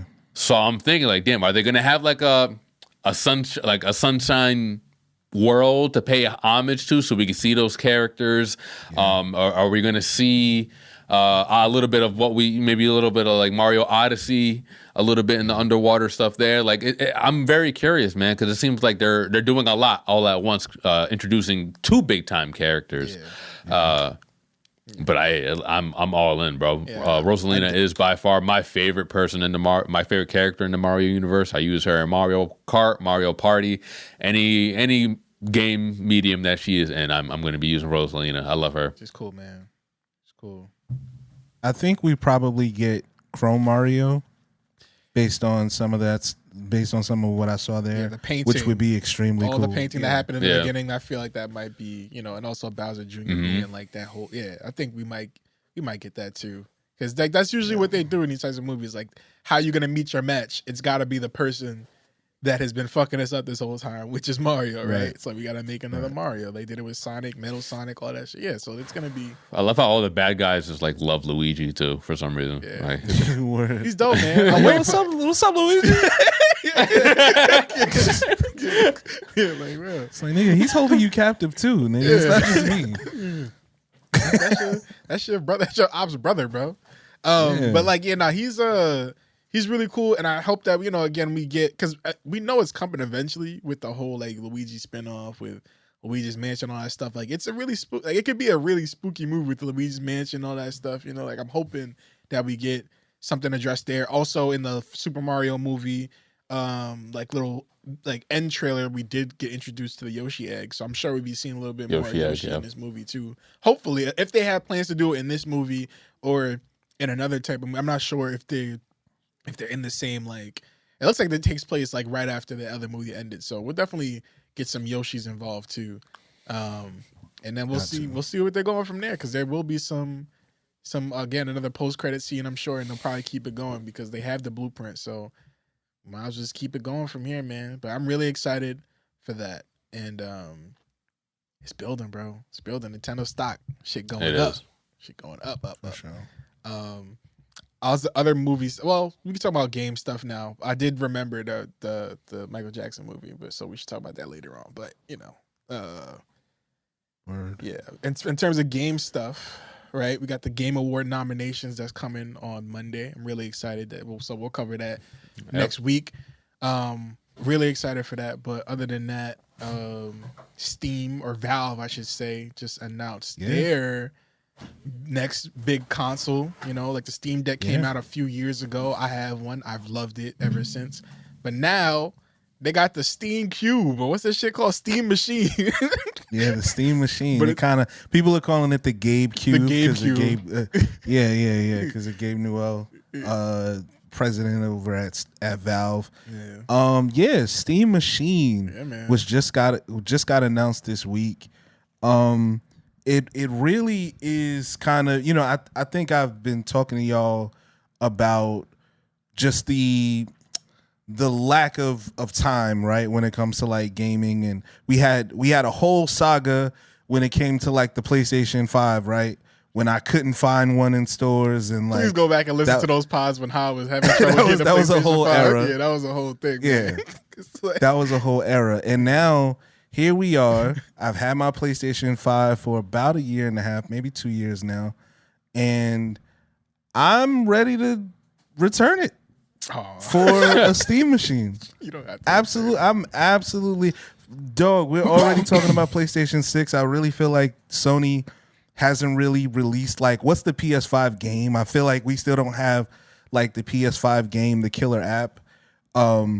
But the Steam machine looks very, very promising. So basically, it's essentially a PS5 Pro that plays all PC games, right? As well as Windows games. So any game that comes out on Windows, specifically Xbox Game Pass, obviously it's an actual PC, so you're able to mod on it. You're able to emulate on it. It's pretty much, it can be whatever you want it to be, but it's built like a console. It comes with a controller. It's not modular, which I kind of thought was weird. I expected, if I want to put a 5070 in there, I thought I'd be able to, but apparently you're locked in at like a 4070 or something like that. So again, fairly high end, not top of the line, you know what I mean? And hopefully that means that it's going to be priced decently. So, but yeah, I thought it would be dope if like it came with everything except for the graphics card, and you could put whatever graphics card you wanted into it. That would have been really, really fly. But still, it sounds like it's going to be like a low end PC, but a high end console. So, but with the ability to mod and all that stuff. And honestly, at this, bro, that's kind of all I've ever wanted. And that to me sounds like Deck. I wanted all those things and more, and now they're expanding, which is genius. So, yeah. And I actually didn't know that a lot of people dock their Steam Decks. I didn't know that that was a thing. That's at first. That's why I was like, "What is the purpose of me getting this? If I have a Steam Deck and they make a dock to where you can like do it, but I got like a cheaper one that like does the same thing, and it works really well. Like I can play on my TV. If people come over, I can just pretty much have any game that I have on my Steam Deck and just display. So I already can do that. And so for me, at first, I was like, the Steam machine is like, I really don't need it because everything that I can do. But being that it is way more powerful, I think the people are saying like it's basically like having 16 decks, like with how powerful this tech is. And also that might just be my next upgrade. Like I know they're already working on a Steam Deck 2 as well. But if I want to just have my Steam Deck be portable and just have this other bigger console. It's basically like going in reverse, like where people sometimes they buy the PlayStation and then they buy like the PlayStation Portal. I kind of went in the reverse. Like I have the Steam Deck and then I would be getting the bigger console to stay at home. And then just like, if I want to go portable, I can bring my Steam Deck. If I want to have it at home and mirror it, I can do that too. I am thinking about it. I remember I said that I probably wasn't going to buy like a Nintendo Switch 2. And like I don't know what my next big console was gonna be because of me getting my Steam Deck, but honestly, this kind of moves to the top of my list in terms of consoles I would get because of I just like things compatible. Like I love the Steam Deck. I've been getting a lot of great use out of it and playing some great games on there, and there's no end in sight. So yeah, the Steam machine is probably on the top of my list in terms of consoles that I will invest in eventually, but it'll probably be when I get like a new space, like where I have like because it's big tech, and it's hard to say if the price will be reasonable. They haven't announced the price because if it is like a PC, PCs are kind of costly too, so but I guess it's worth the investment though, so maybe I expect it to be priced around between $8.99 and like $11.99. Like I really feel like that's gonna be where we end up. Yeah. Because again, even at a lower end PC, you're still gonna pay like almost $1,000, right? So, that's kind of my expectation for pricing. Yeah. So, which is not that bad. But again, in the sense of everything to me, that I can do, that's good. Yeah, that's a good price. Yeah. So, what about you, Dan? I think it might be priced anywhere from like $700 to $1,000. Okay. I'm thinking because I'm comparing it to like something like a Mac Studio, right? Mac Studio is very similar. It's that cube thing. It's a PC as well, and those things go for like what, $2,000? Yeah. That's also so I'm Mac thinking too, fairly similar. That they have with exactly, computers, but. So I'm thinking very similar. Not as powerful, and obviously doesn't have the name Apple behind it, so it's not going to be as costly as something like that, where Apple can get away with charging maybe like 50% more than a competitor might for a PC. But Yeah, I think it falls somewhere between that. You can't play Nintendo. Can you play Nintendo games on the Steam too? I think that's the one that you really can't really. You can. Yeah. You can. Get around. You can. Oh, okay. Well, you can. What? Okay. You can. but not legitimate. Not legitimately. Not okay. Really. Because I was thinking along the lines of like I was thinking because I didn't know because I don't have a Steam Deck. I don't really game PC, but I was thinking like this is probably could be bad news for a company like Nintendo who just dropped the Switch 2. I don't know what the sales are looking like, but I can tell you I don't know a lot of niggas with the Switch 2, and maybe maybe a handful of niggas at that, and I know a lot of people that game. And they just dropped. It doesn't seem like there is another system dropping in the near future, so they kind of had like this open lane to themselves. But if they do drop this Steam machine, and then you could play anything on that bitch, then they're for sure in trouble. They're going to have to come up with some other shit. Yeah, I know Air Riders is coming out soon and stuff like that, but they better start dropping. They need to come out now. Yeah, they need to start dropping some more heat. break the emergency glass. Animal Crossing. Yeah, I don't know if that Pokopia game is gonna be enough, bro. Yeah. That Pokemon Animal Crossing game, $70 for that. So I think if I lived in a big city still, I would have gotten a Steam Deck at this point. You know what I mean? Because if I had like a commute, I definitely think I would have still been into like gaming on the go. But because I live in a more not rural but just suburban area, I drive everywhere. I don't really, unless I'm like, the most time I'm spending sitting down is on the toilet. You know what I mean? Like other than that, I'm typically in front of a screen, so I don't have a need for an extra screen. Yeah. But one of those screens is my big TV. So even if I had a Steam Deck, plugging a Steam Deck up to a 4K TV, you're going to get cropped. You know what I mean? It's just not going to be the best kind of display. So this speaks directly to me, and it speaks directly to the type of gamer I am. I've been playing GTA 4 in preparation for GTA 6 because to me... That shit ain't coming, bro. I know. But that's kind of what I'm like. We were so close, right? We were like 6 months away. Yeah. So it was like if like you start to get a taste for it, but with the delay, right, which also happened during our break, with the delay happening, it's kind of just like we did that. Like, honestly, it's just like at this point, keep that shit. Like obviously, the legacy is gonna come out, but at this point, keep the that GTA shit, 6 is coming out, or don't even announce on the anything, PlayStation bro. 6. Just for sure. You know what I mean? But I've been playing Grand Theft Auto 4, and y'all realize like Grand Theft Auto 4 is the only game in the Grand Theft Auto series that you cannot play anymore. Like, it's arguably the best one, and it's not on a PlayStation or Xbox at all. The only way you could play it is on a very, very bad PC port that pretty much needs mods in order to be playable. You know what I mean? So I have to play the best Grand Theft Auto game at my computer instead of in front of my, on my couch the way I experienced it the first time I played it. And there's too many of those stories, right? We still can't play Def Jam Vendetta. We still can't play NFL Street. This opens all of that right back up. You know what I mean? And it's so simple based on like what I'm hearing, because again, I don't own a Steam Deck, but as far as Steam OS, when it comes to like emulation, your GameCube library, right back to Stacked. it. Your PlayStation 2 library, Stacked. right back to it. You know what I'm saying? Stack it. You everybody, we home. Yeah. You know what I mean? Yeah. So again, man, I could my mom could use one of these. Maybe she. Bro. You feel me? Like on it's just there, yeah. You feel me? Like Like on there, man. Like any type of game that you want. So, but that kind of alarms me because of how other companies will try to push back and prevent certain things, right? Because of Steam Deck's restrictions, right? So there are like.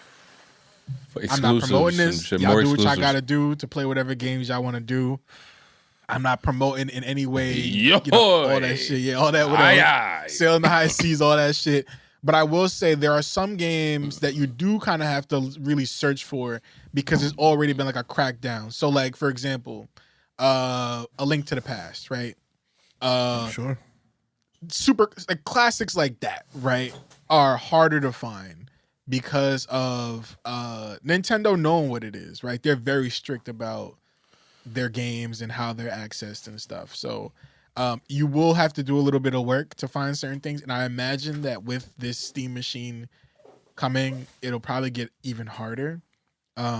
Sometimes these places that have these ROMs get shut down, but then they come back later on. Like, you know, you could try to keep them down, but they're going to come back even stronger. But I imagine that there's going to be something that will like prevent people, because they've already tried to kind of give all these games a chance. So I just figured out that Gears of War is available on the PlayStation now, which I was like, that was like an Xbox like exclusive, right? And nigga, Halo is about to be on the PlayStation soon. Yeah, so they're like, these companies are trying to be like, they're trying to make things as available as they can, you know? So really having an exclusive game for your console isn't enough anymore, because especially it's not coming out in like it's not happening enough. Like there's not enough exclusives coming out within a certain amount of time to like make it worth it. I'm not just buying I'm not just buying this console for this one game anymore. You know, it's just not enough, especially because you're not dropping that much heat. So GTA 6, if y'all are really trying to push it and be like, you know, like let's wait till GTA 6 come out and let's have it be the game of the PlayStation 6. I don't think that's gonna work too well in their favor. You know what I'm saying? People might be really excited for GTA 6, but if everybody just decides to say, "Hey, I'm gonna wait till that shit come to PC," you kind of shit out of luck. You know, you're definitely not gonna get that return, because people will wait. Especially with all these people with PCs and all that stuff, they will wait. Yeah, bro. The other thing is, like, most people kind of recognize that a lot of the, like, Xbox is specifically going like away from hardware altogether, right? So there's that aspect of it too. The reason why they made Xbox Game Pass, they've gone out of beta and they're like pushing the production side, is because they know that they're going to make most of their money in subs. They're not really going to sell the hardware.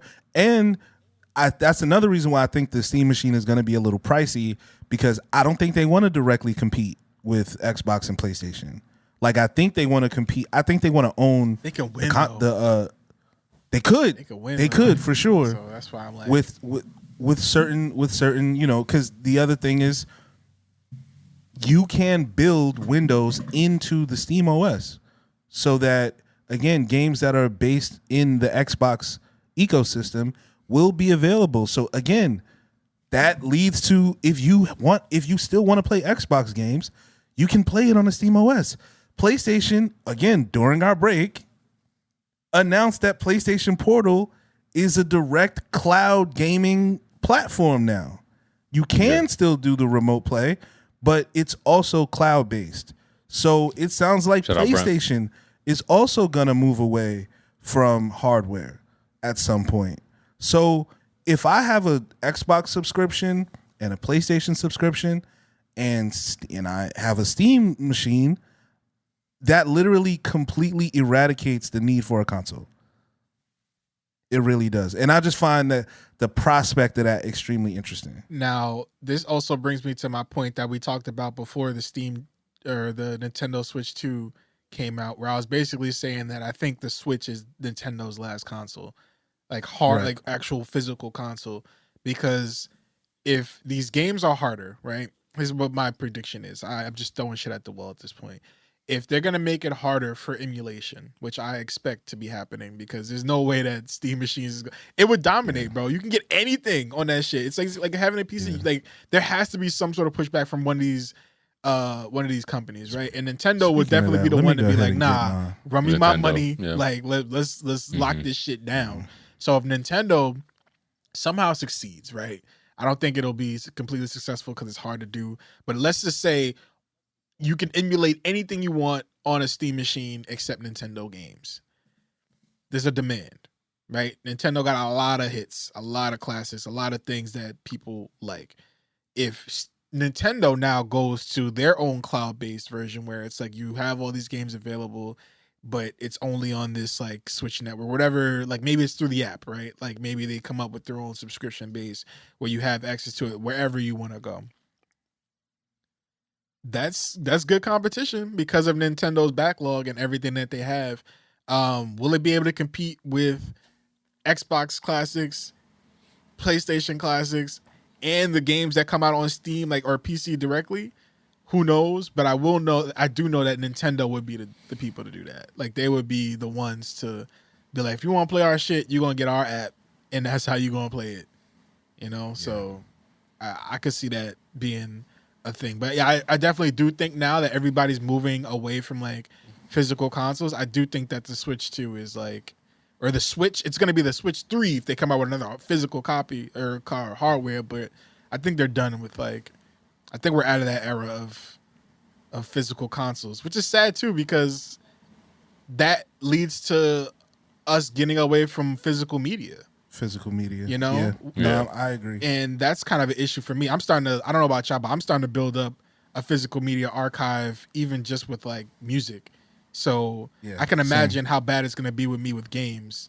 You know, I do it because it's convenient, but I do like owning physical media for games.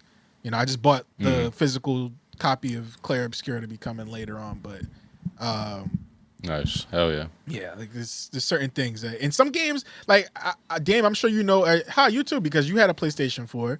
There's some games that were available on PlayStation 4 that aren't available anymore because they were like bought through the store, like downloadable only. Like some of those games, you know, like you can't really. That happened to me with The Last of Us, and I was really tight about that. Yeah, so I feel like it's even worse when like there's no physical media involved.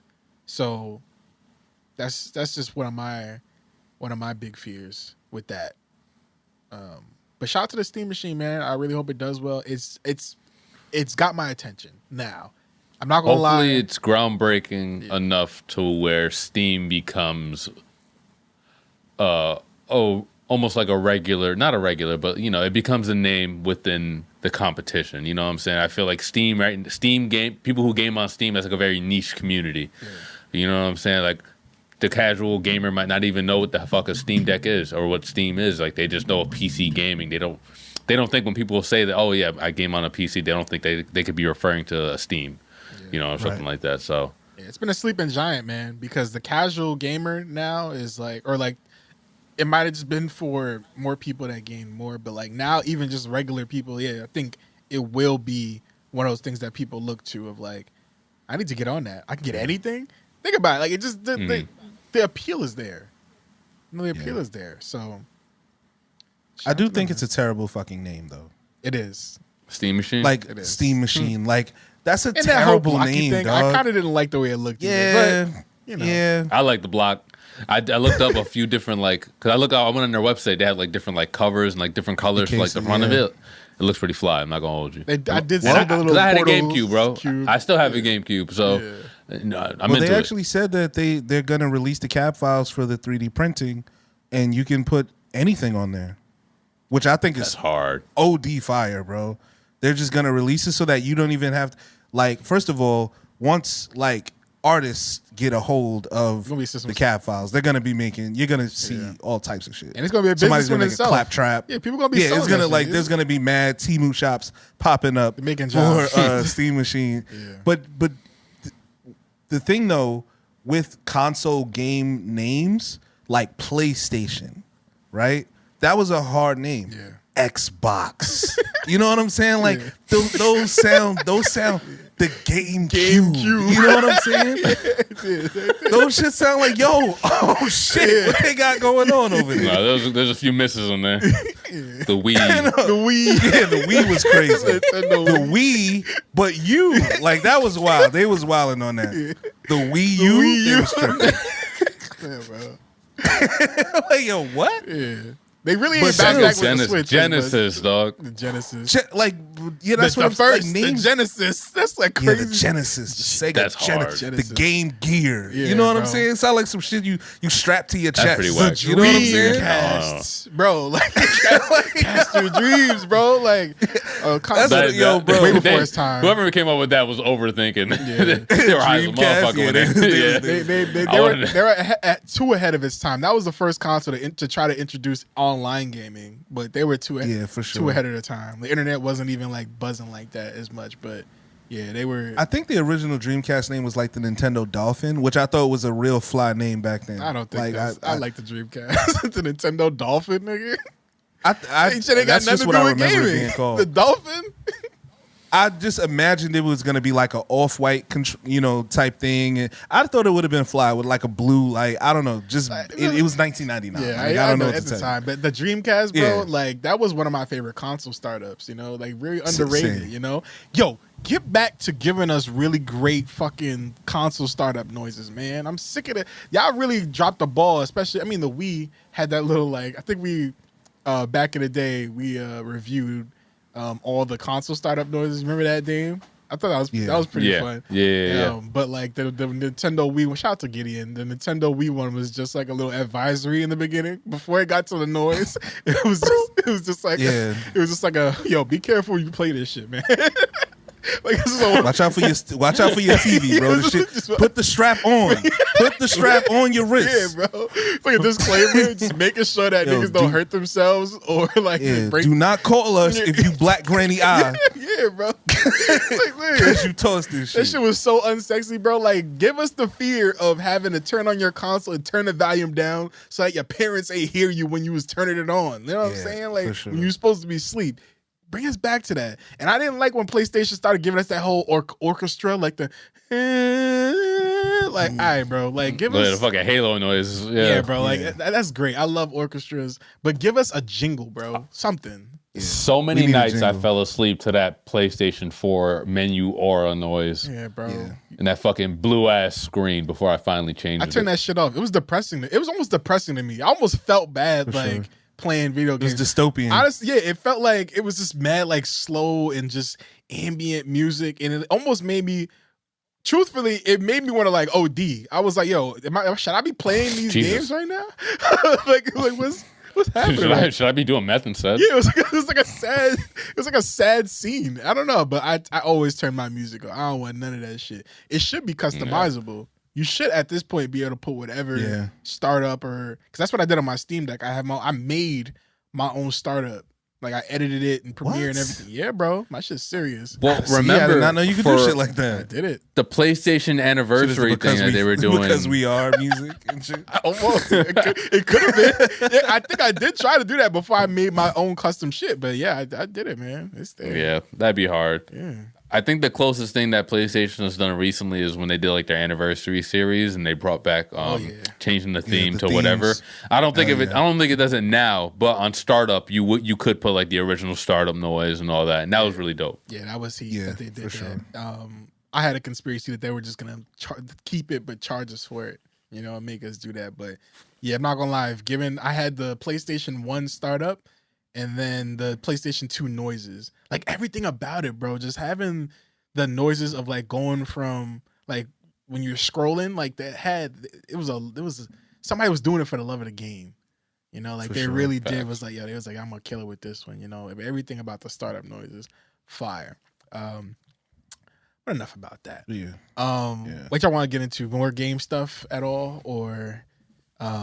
I could say Band Media for next week, but what is this? Master, y'all got any? Who wrote that? Well, I was just curious about the being at the prospect of playing any emulated game or ROM game or whatever is like on the table again officially. What game from those eras do you think needs to be brought back in order for like people to like kind of to quell people's worries?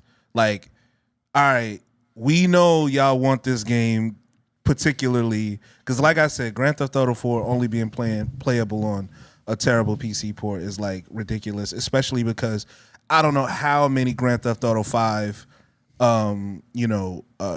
the Grand Theft Auto Online missions. Like y'all, as much data as they've pumped out, y'all definitely could have done a Grand Theft Auto 4 remaster. You know what I'm saying? Using damn near the same assets. I know the Euphoria engine and the whole thing's like difficult to work with and stuff like that, but so much of that game could have just been ported that it kind of just seems like a missed opportunity in my opinion. But are there any games that y'all think? I think we might have talked about it. Like I think you might said Final Fantasy X. Yes, Final Fantasy X. Like other than that, I really don't have that much need for remasters unless you're giving us like new content within it. You know, the whole like a retelling. Like retelling or just some extra content with it. But for the most part, I don't really be needing as much remasters, and because maybe it's because of my access to it again with the Steam Deck. And if I want something, I'm just kind of gonna go get the original just so I have it. I haven't had your experience in the sense where certain games aren't available as much, like games that I need, right? Like I talked about how like certain games aren't available in the PlayStation Store, but I don't really need those games to be remastered as much. I'm just sad that they're gone, but for the most part. Yeah, it's hard to say what I would want remastered other than like Final Fantasy X. I guess maybe Jet Set Radio Future. I talked about that I was wanting that to like that would be hard, thing again. That would be tough. Yeah. Now, cell shaded still, but in 4K, all new music soundtrack. Oh yeah, bro. Incorporate lo-fi. What? Yeah. Yeah. I think the same thing, and this is another game that I've brought up on multiple occasions too, but a remastered Beautiful Joe, I think would be awesome. I think that would be beautiful. Yeah. Speaking of, did y'all hear about it's like another NBA Street type of game? Did y'all hear about that? That's coming. Yeah, I saw it. Yeah. People have mixed reviews about it. I saw it, but I didn't really like watch like the review for it or like. This shit look weak. Who's it bro. made by? It looks weak. I think it's not 2K. I know that for sure. It's not 2K. It's probably a newer studio, but yeah, it's supposed to be like for a newer studio to be able to get that type of IPs. NBA The Run, you know, is what it's called. Yeah, I just and I think it's like a 3v3 type thing. This is. It looks like a mobile game to me. I don't have high hopes. Publisher is Play by Play Studios.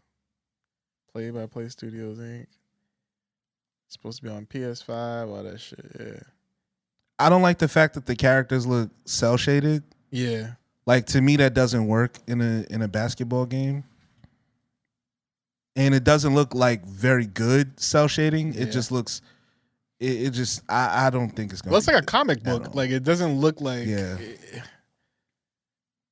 looks like a weak ass like Dragon Ball Z game. Like one of those like lower tier Dragon Ball Z games before they figured out how to do cell shading in 3D. Yeah, like a mobile game or some shit. Yeah, it just doesn't look good, bro.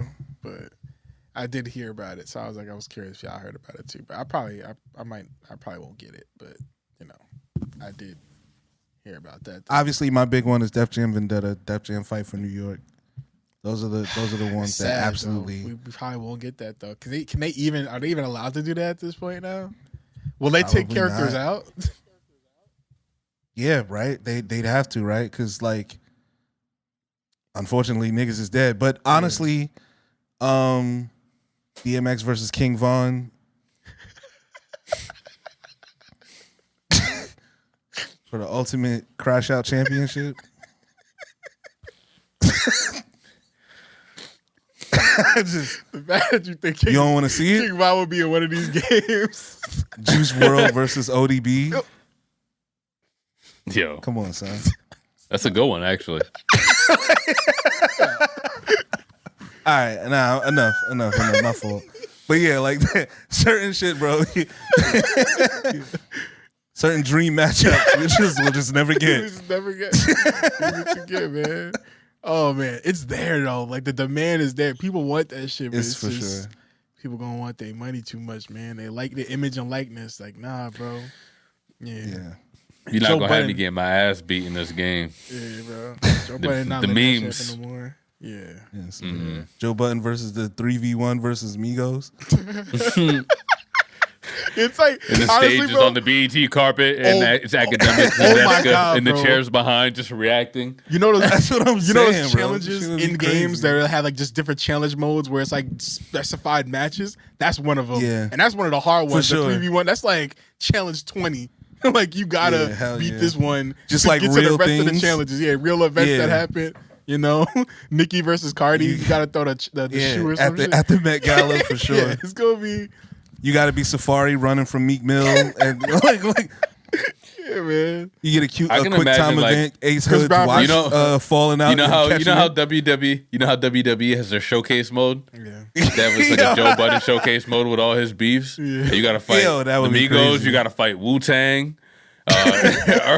Early on, you're gonna fight Saigon and Ransom. Yeah. That'd be a cool ass story mode the too. game. You gotta at one point you gotta chase niggas with rocks down the suburban street. Even having that as a cutscene would be fire. You know, like hell yeah, man. All right. That was inappropriate. We might bleep that one. So we just talked about this. You can't make those jokes anymore. Yeah, you're right. It's over, man. That era is over. Our safety. 1 hour and 28. Yeah, I got you. I got you. Before we get off of this and go into other stuff, I do want to give a shout out / I'm sorry that happened to you, brother, because it was part of my like band media conversation. There was a music video that I really liked. I talked about it on this pod before. It's Pogo. It was like a remix to Howl's Moving Castle. And it got re-uploaded under another person's page, but it wasn't the same exact video. And because I was so addicted to this video and how much like I watched it all the time, I noticed that it wasn't the same exact video. It wasn't even the same exact like master of the song. So of course, I comment and I'm like, listen, I've watched this so many times. I know it's not the same shit. It started to get attention. People started liking it to the point where people were like, you're right. Like, it's not the same exact thing. I posted that comment like 2 or 3 years ago. Somebody comments about a month ago and they're like, you're right. And I have the original video. So now I'm like, oh shit. So what does this person do? Ken Sav edits. He goes and he posts the original on his channel. And he links it to my comment. And I go and watch it, and it is the actual video. And so now I'm running up his video. I'm like, yo, this is the shit. This is what we've wanted, you know? Like, anybody who's like as crazy as me, this is what we needed. Like, this is the original. And I went to go watch it again one day. And this dude was a hero too. It seems like he was like, yo, make sure you save it again, you know, so you don't lose it this time. And this was like in the early 2010s that this video got posted. So he's like, yeah, make sure you save it and stuff like that, and you'll have it in your archive. And I went to go play it the other day, and his account was terminated. There it goes. So I was just like, damn. Like, yeah, it felt like it was so heroic of him to post that shit, you know? It felt like the nigga died, bro. I even went back to my comment and was like, yo, bro, if you seeing this, man, sorry what happened to your page. Like, I was like, like it feels like, I said some shit like, thanks for fighting the good fight or something, like something honorable, you know? Like, it got me so upset because I was like, damn, this is really the world we live in, man. This is really the internet trenches, man. You can't just post anything on there.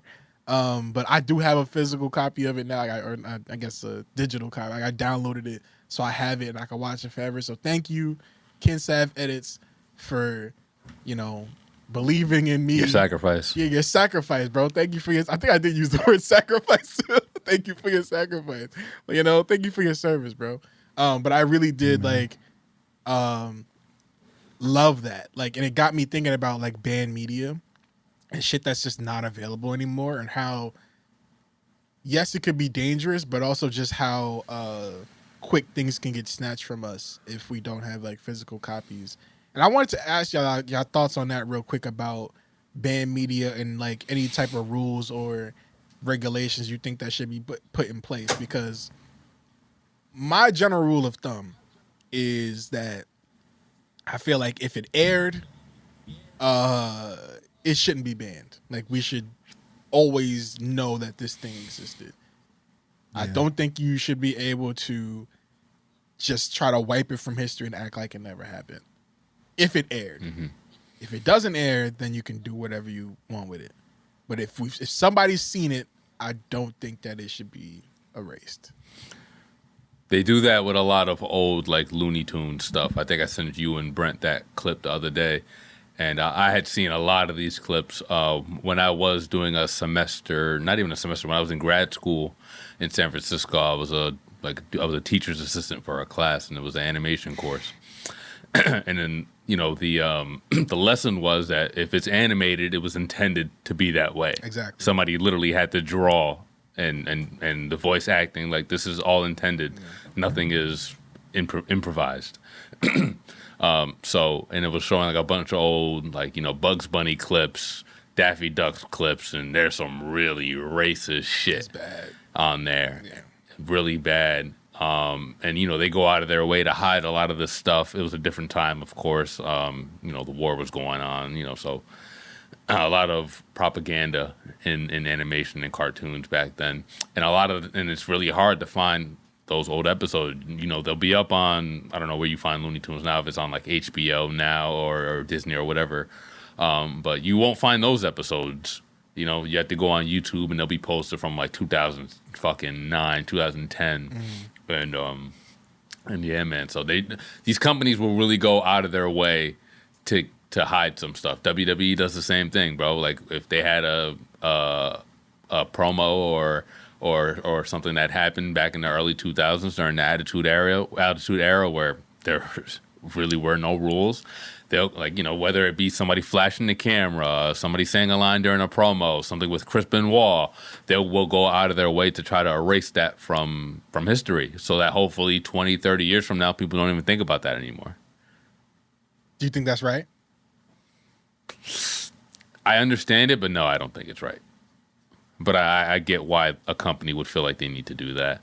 In terms of games, I don't understand it. If you put a game out that is meant to be seen and played by the world, I don't think it should be impossible to go out there and find. Obviously, you know, it comes to a point where games are just not being made anymore.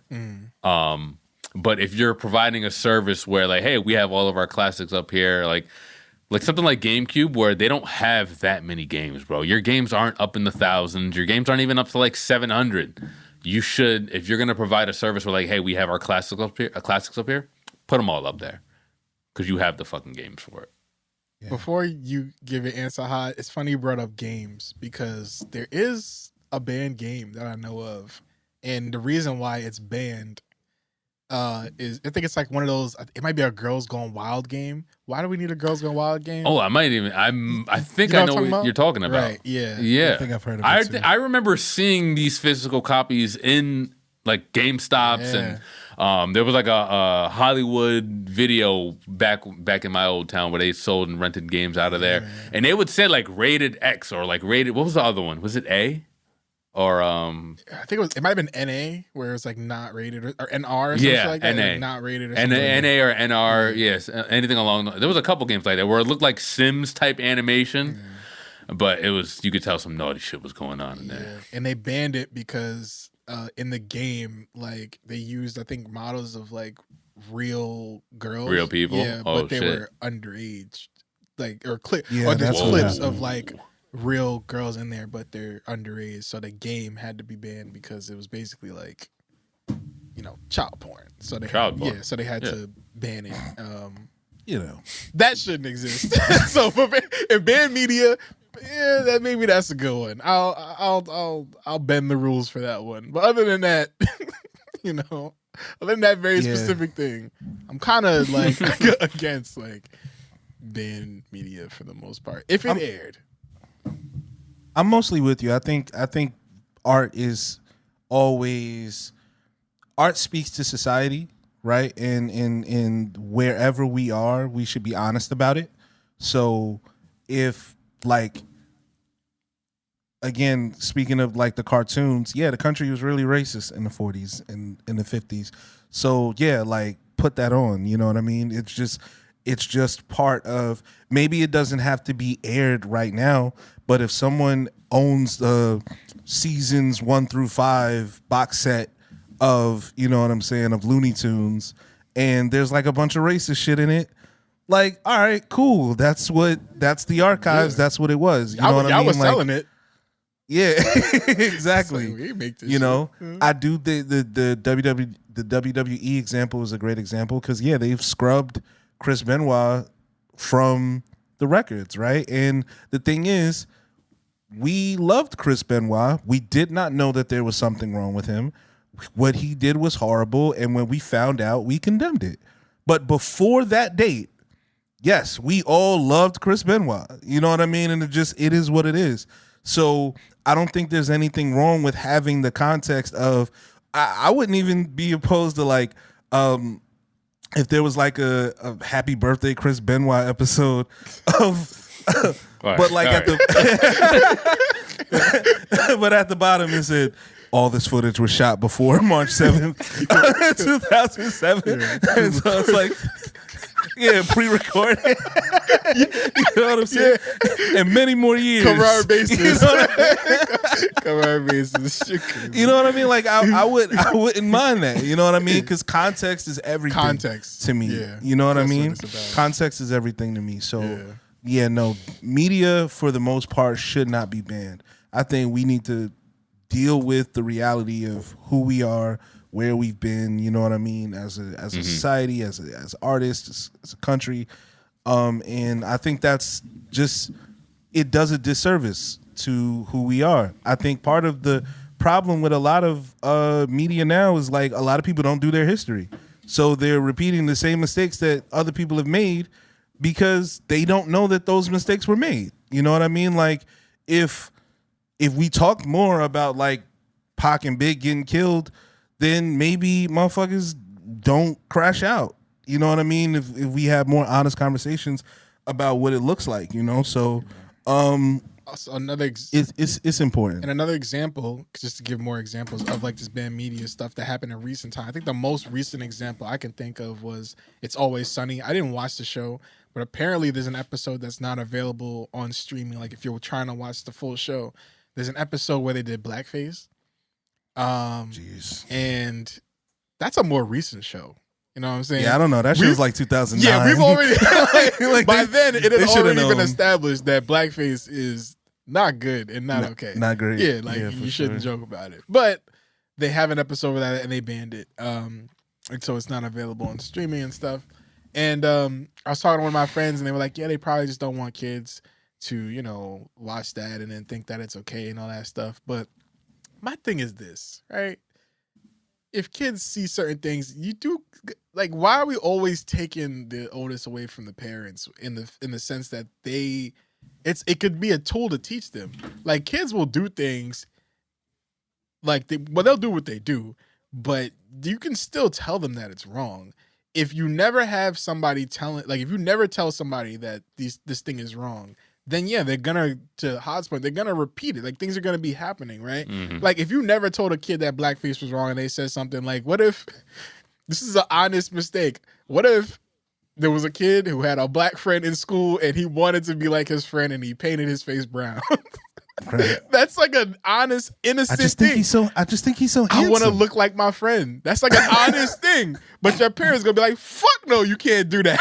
Like, and the kid is like, but why? And you have to explain that. But if you never explain that, you know, then we're gonna have a bunch of white rappers with, you know, with black sense. You know what I'm saying? We're just gonna keep getting shit like that. Like you can like something, but you don't have to replicate it, you know? So anyway, that's my whole spiel on banned media. And anybody that has more examples of it, it's like I know SpongeBob did it too, where there's an episode where they blew up Squidward and a Krusty Krab with like a match or something like that and gasoline, but they changed it.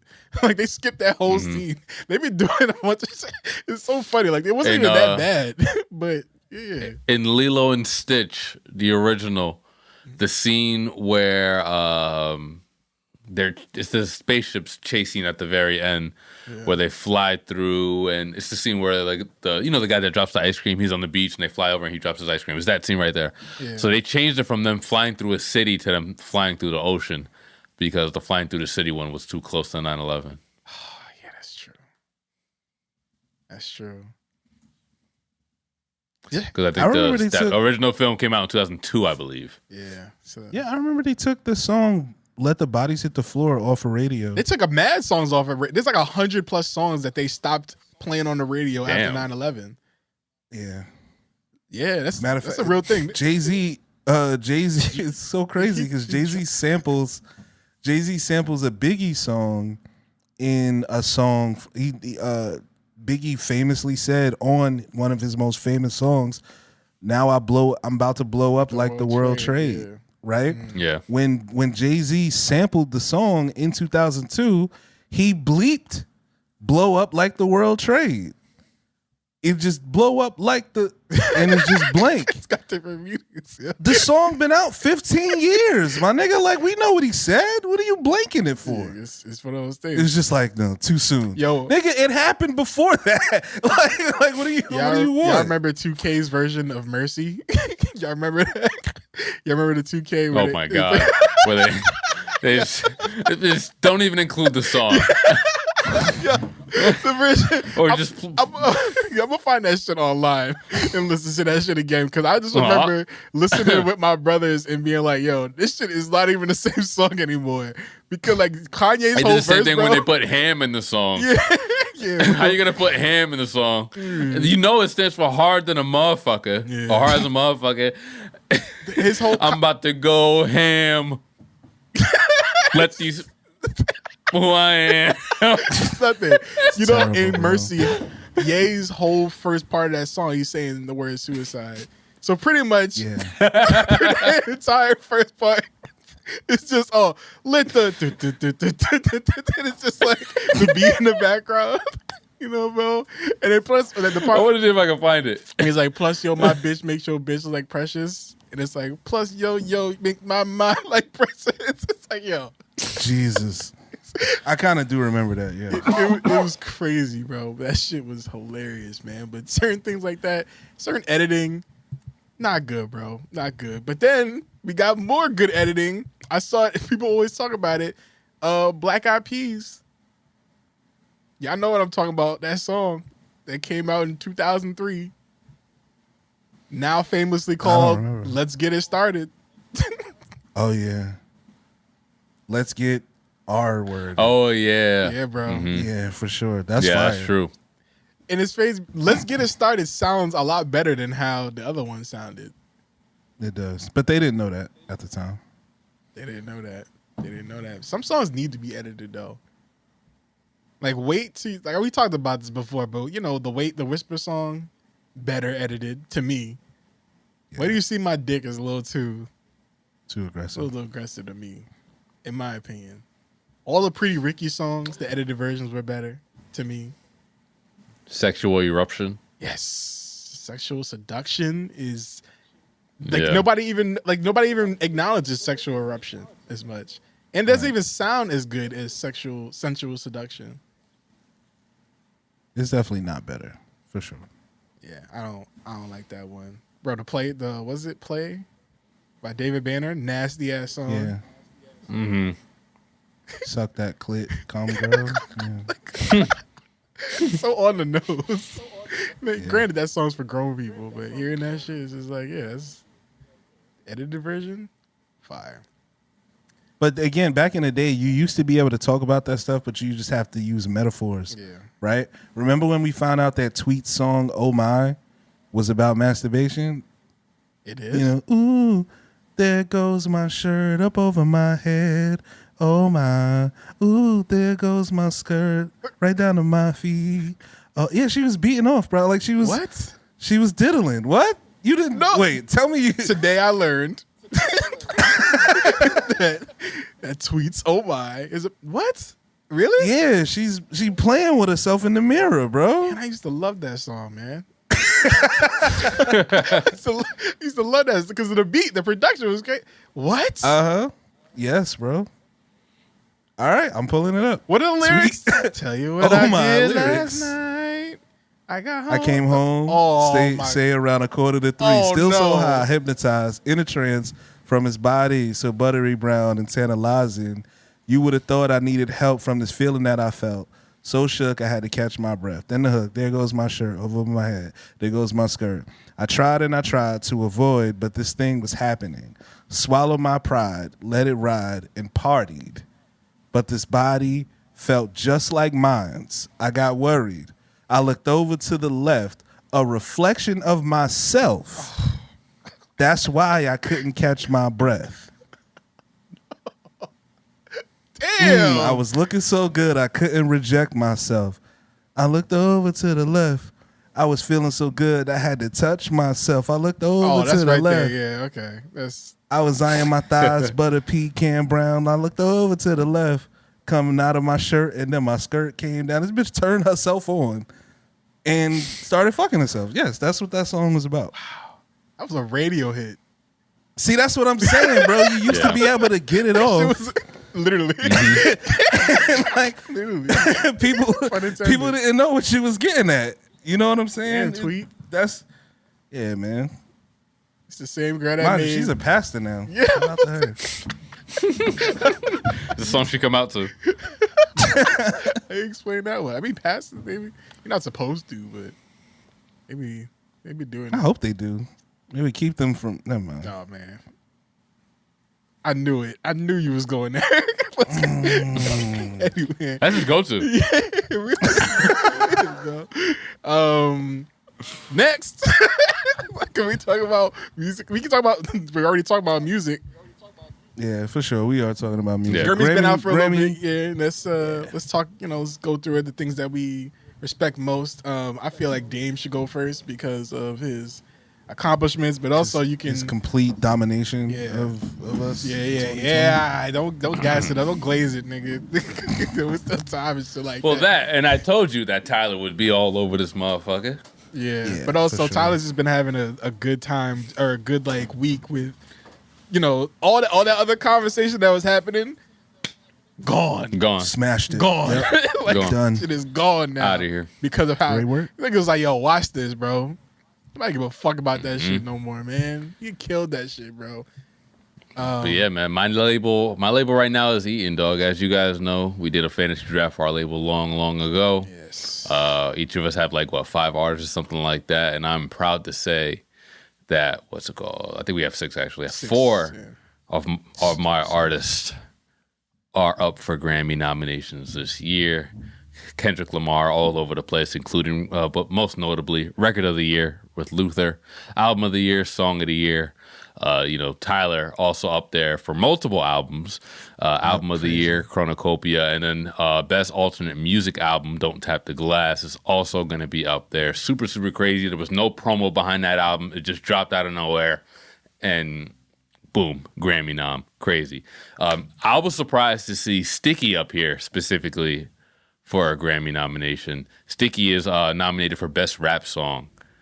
And that also means that Sexy Red is officially, I'm not sure if she was already one before, but she has a strong chance to win. She's officially a Grammy nominated artist, potentially Grammy Award winning artist. I forgot what these other songs on here was looking like. But aside First from Don't that, Sing, TV Off, TGIF, and Anxiety. This is one that could really piss me off. They're probably not going to win, but this is one that could possibly piss me off. And I feel like a lot of people kind of started to talk about it, where The Birds Don't Sing is a great song, Yeah. And that's, but also it's there's different things. It's like if certain songs win, it's just what it means. I like Sticky, TGIF, great fucking song. Love that shit. It's hype. TV Off, crazy. If TV Off wins, Dame got that's like a double because of Jack Antonoff and Kendrick. Yeah, Kendrick. Yeah, it is. Yeah, Jack Antonoff also up here for multiple projects as well, from her Sabrina to what's it called, to GNX as well. So many options. And then Tyler snuck up on here with the Best African Music Performance. Shout out to her. Push to start. I was thinking about dropping her ass, but hey, look at her, proving her worth. About dropping your ass. You on thin ice. It's crazy. But now, Give you another year. Burnable, I haven't heard that, but I like Arya Starr. I don't know if y'all heard about Arya Starr. She's cool too. Arya Starr's fire. Yeah, she's good too. Yeah. Yeah, man. I got a few. You know, Doechie's up for a lot of rap stuff, rap performance for anxiety, rap song for anxiety as well. She won best rap album last year. Oh no. She won last year as well. Is that the only song she's dropped within the time period? Was in the year was Anxiety. Yep. Wow. And she got a Grammy for it. Okay. Well, she got a Grammy nod for it. Okay.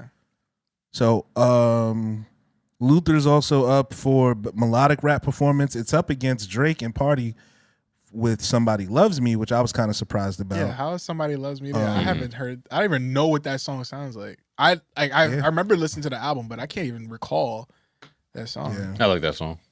I know they made a bunch the music videos. Like they had 30 people make music videos or something like that. Like, or they chose 30 people like during a competition for it. But I really can't even recall the song. That's not been my favorite song from that album, but it's definitely not neither here nor there. But melodic. Man, so R&B song, we got Folded versus Heart of a Woman versus Yes It Is versus It Depends versus Overqualified by Duran Bernard. Which I love that song.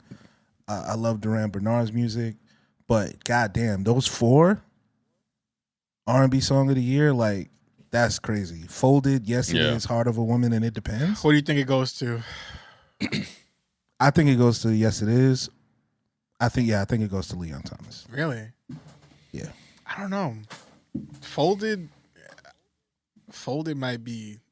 I feel like this Folded Smoke is like, not, I was gonna say AI generated, but it's like just like it's like internet hype. I don't know if that song, outside of the challenges and all that stuff, if that shit is really outside living like that. I don't know, man. I feel like if you turn on the radio, you'll probably hear Folded before you hear Yes It Is. Maybe I just don't know Yes It Is enough, but I feel like Folded has really great chances. Let's make some bets, man. Let's make some bets. Yeah. Let's make some predictions. I really do think that's going to Folded. Dame, you got any opinions? You think it's going to? Not in this category specifically, no. Okay. I like Heart of a Woman. Also, Summer did drop today. I listened to her album. But I didn't even know that. Yeah, she dropped today. Yeah, finally. she dropped. Wale dropped too. I was gonna Yeah, so finally over it. Honestly, nobody talked about it. One of the best album covers I've seen all year. I love that album cover. It's her in a wedding dress with an old white man in a wheelchair in a tux.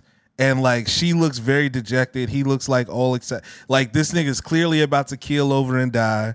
Like she got the oldest white man she could possibly find. And it's a bit of a nod to like Anna Nicole Smith, which I think is like super fly.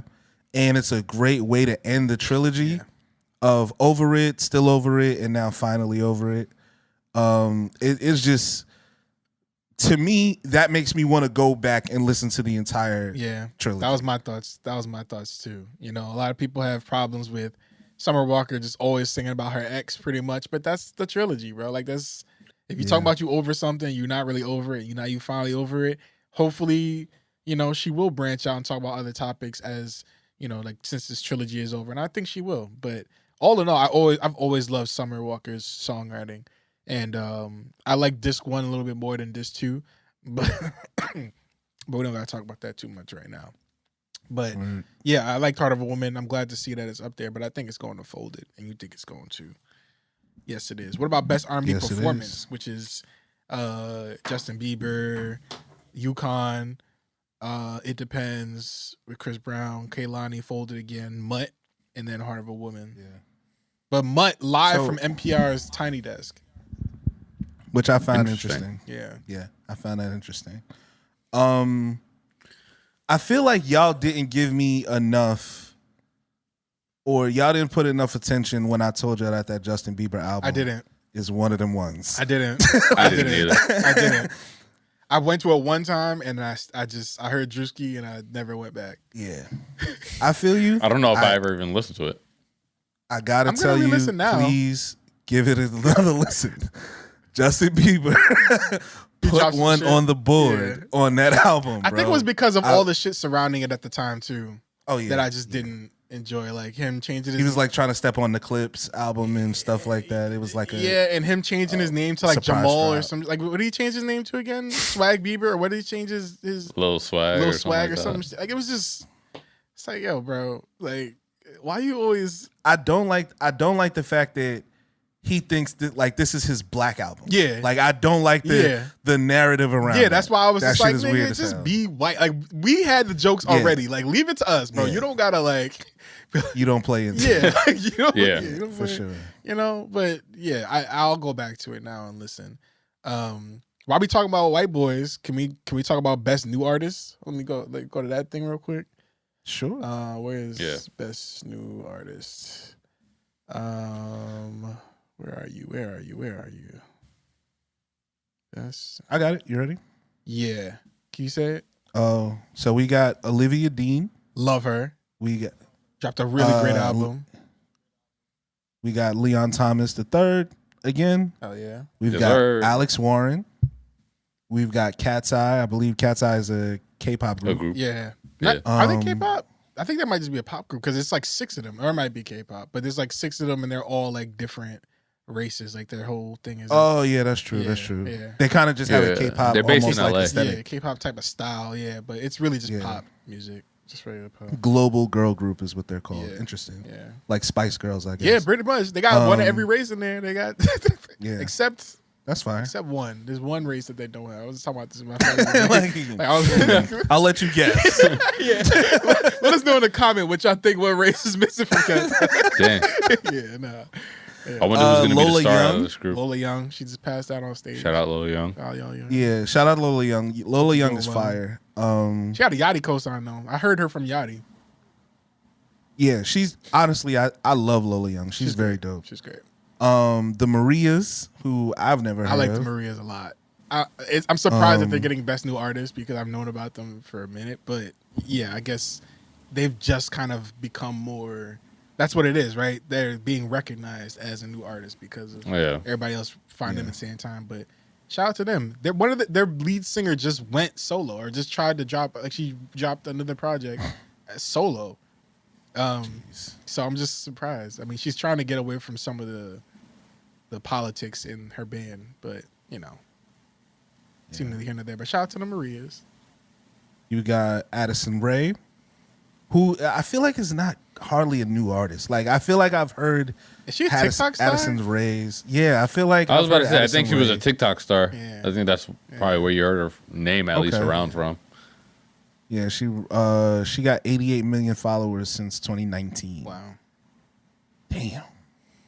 She's the fifth most followed individual on TikTok. That'll do it. Yeah. That's insane. And then the last nominee is Somber. Yo. Who let me tell you something about that white boy, man. Yeah, all right, bro. Okay. Talk about yearning. Like he bringing that urine shit back. He ain't scared to bring that shit back. He on there singing. He is what I don't know what's going on with Benson Boone, but that is my Benson Boone right now. Okay. Somber, he's fire. The boom busted. Yeah, he's fire right now. Not the cold white boy you thought he was. Yeah, he's not the cold white boy. You always need a cold white boy. Drop him, bro. Drop him. If you want my advice, bro, you want to buy, you want to get out while you still can, get some of your investment back. Pick up Somber. You got any Grammy noms this year? Benson Boone? Who? Benson Hell Boone? No. He going, bro. Hell no. After that flip. Benson Boone has been nothing but doing cocaine off of white women's asses for the last 13 months. Yeah, bro. He ain't dropping nothing. You know what I'm saying? He's a problem actually right now. Our label is very much the article is coming underwater. Soon, bro. It's for sure. It's coming soon. It's gonna be like you're gonna be wilding. Just it's gonna start on X, and then it's just gonna get worse and worse. Yeah. Big ones. Y'all wanna do some of the big other big categories like Song of the Year. Sure. Yeah. Yeah. Song of the Year. I have it. Abracadabra, Lady Gaga, Anxiety. I told you Lady Gaga would be up here. You did say that. Is it AP? Is it apartment or appointment? Like what is APT? Like, what does that actually mean? Apartment. It's apartment. I don't even know. It's apartment. All right, which is Rose and Bruno Mars, DTMF, Bad Bunny. I like that song. Golden from Sweet. Golden from K-pop Demon Hunters. Yeah. Wow. I haven't Which watched we it haven't yet, but watched it. Yeah, a lot of watched people it. say it's really good. Like adults are saying it's really good. Wow. That's crazy. Song of the year. If that wins, that's kind of That is nuts. revolutionary. Yeah, I heard it got bops on there. Yeah, Luther by Kendrick, Man Child by Sabrina, and Wildflower by Billie Eilish. Song of the year. I love that two of my artists are up here, but it's going to Bad Bunny. Yeah, agreed. I don't know if this one goes When to Bad no- Bunny. I think This one definitely goes to Bad Bunny. Bro, when I that think song this comes one on, definitely you goes to Bad automatically Bunny. knows when you hear the dum dum dum dum dum dum, it's over. But Luther up there too. I think Luther gets rap song duo, and that's it. A lot of people are talking about Kendrick sweeping and like getting all these nominations and think awards for that's GNX. Yeah, it's hard. I don't see it. It's hard. Yeah. I don't see it. I think he gets one for Luther for rap sung duo, Okay. and he gets out of the way for everybody else. I think this one's going to Luther for this, personally. Song of the year? Yeah. Man, that would be tough. Yeah. I think that That would be my second vote, but I think Bad Bunny might sweep, bro. I think Bad He's having Bunny's one of gonna them. sweep. He's having one of them years. He's set up to be the Super Bowl. Listen, man, how many Grammys did Kendrick win last year? Yep. Yeah. He's gonna do it. And then he went on to do And the then Super he's gonna Bowl. do Super Bowl. And nobody would be mad at that. This is the perfect marketing setup for it. Yeah. Nobody would Give be mad. Bad Bunny 7, 8 Grammys this year, and have him go perform the Super Bowl. Album of the year. Can we talk about that? The Beat to the Mas do it. Fotos, Bad Bunny, Swag by Justin Bieber. Biggest surprise for me. Man's Best Friend, Sabrina Carpenter, Let God Sort Him Out. Really glad to see that there by Clips. Mayhem by Lady Gaga, GNX by Kendrick Lamar, Mutt by Leon Thomas. Also surprised to see that. And Chromacopia Facts. by Tyler. Great, Again, great it's list Bad of Bunny. albums, Good fucking bro. list. Great list, but it's Bad Bunny. I think it's bad. I think it's Bad Bunny. I think it's Bad Bunny. I think it is Bad Bunny. That Bad Bunny album, I think, has it been out longer than everything? I think it's been out longer than most. Nah, maybe not. I think Cornucopia and GNX might have been before it, but people are still spinning that Bad Bunny album. You could spin that at the crib while you're cleaning. You could spin that at the club. Like, that album has too much range and it's too much playback. Yeah. You know, It's pretty much similar for Record of the Year with the addition of Chappell Rowan with the Subway, but she ain't winning. She not with her fucking free healthcare ass speeches. Like they ain't giving. They're gonna just stop giving her shit just so that they don't gotta hear her fucking mouth. Yeah, they ain't giving her Like, genuine. they ain't giving her nothing no more. It's over. Yeah, But Record of the Year, sure. that it's pretty much all the same shit, you know. So I can see Bad Bunny winning that. I don't know which one between Record of the Year and Song of the Year. It's hard for me to decide which one will win. But I think Bad Bunny wins both. Yes, I do. Okay. But and I know you hate the song. No, I don't want to. No, anxiety. You talking about? Pitch it. Say it. I think Talk. Doechii gets something for anxiety. They how many nominations? Like she's got Well, like thank you for 4 showing up. nominations. Yeah. Let's see. How many? Let's see. Anxiety. Let me look at it. She has 5, I think. By the way, I'm gonna see other categories. So yeah, she's up for Record of the Year, Song of the Year, Best Rap Performance, Best Rap Song, Best Music Video. Yeah, that's it. Yeah. So, to me, She's up against So Be It for Best Music Video. for Best Music Video. Yeah, I don't think they give it to Clips for Best Music Video. I think maybe I don't she think gets so that either. one. Sade. I think maybe she. Oh no, that's wait, yeah, Sade. Young Lion. When did Sade drop something? She dropped a music video?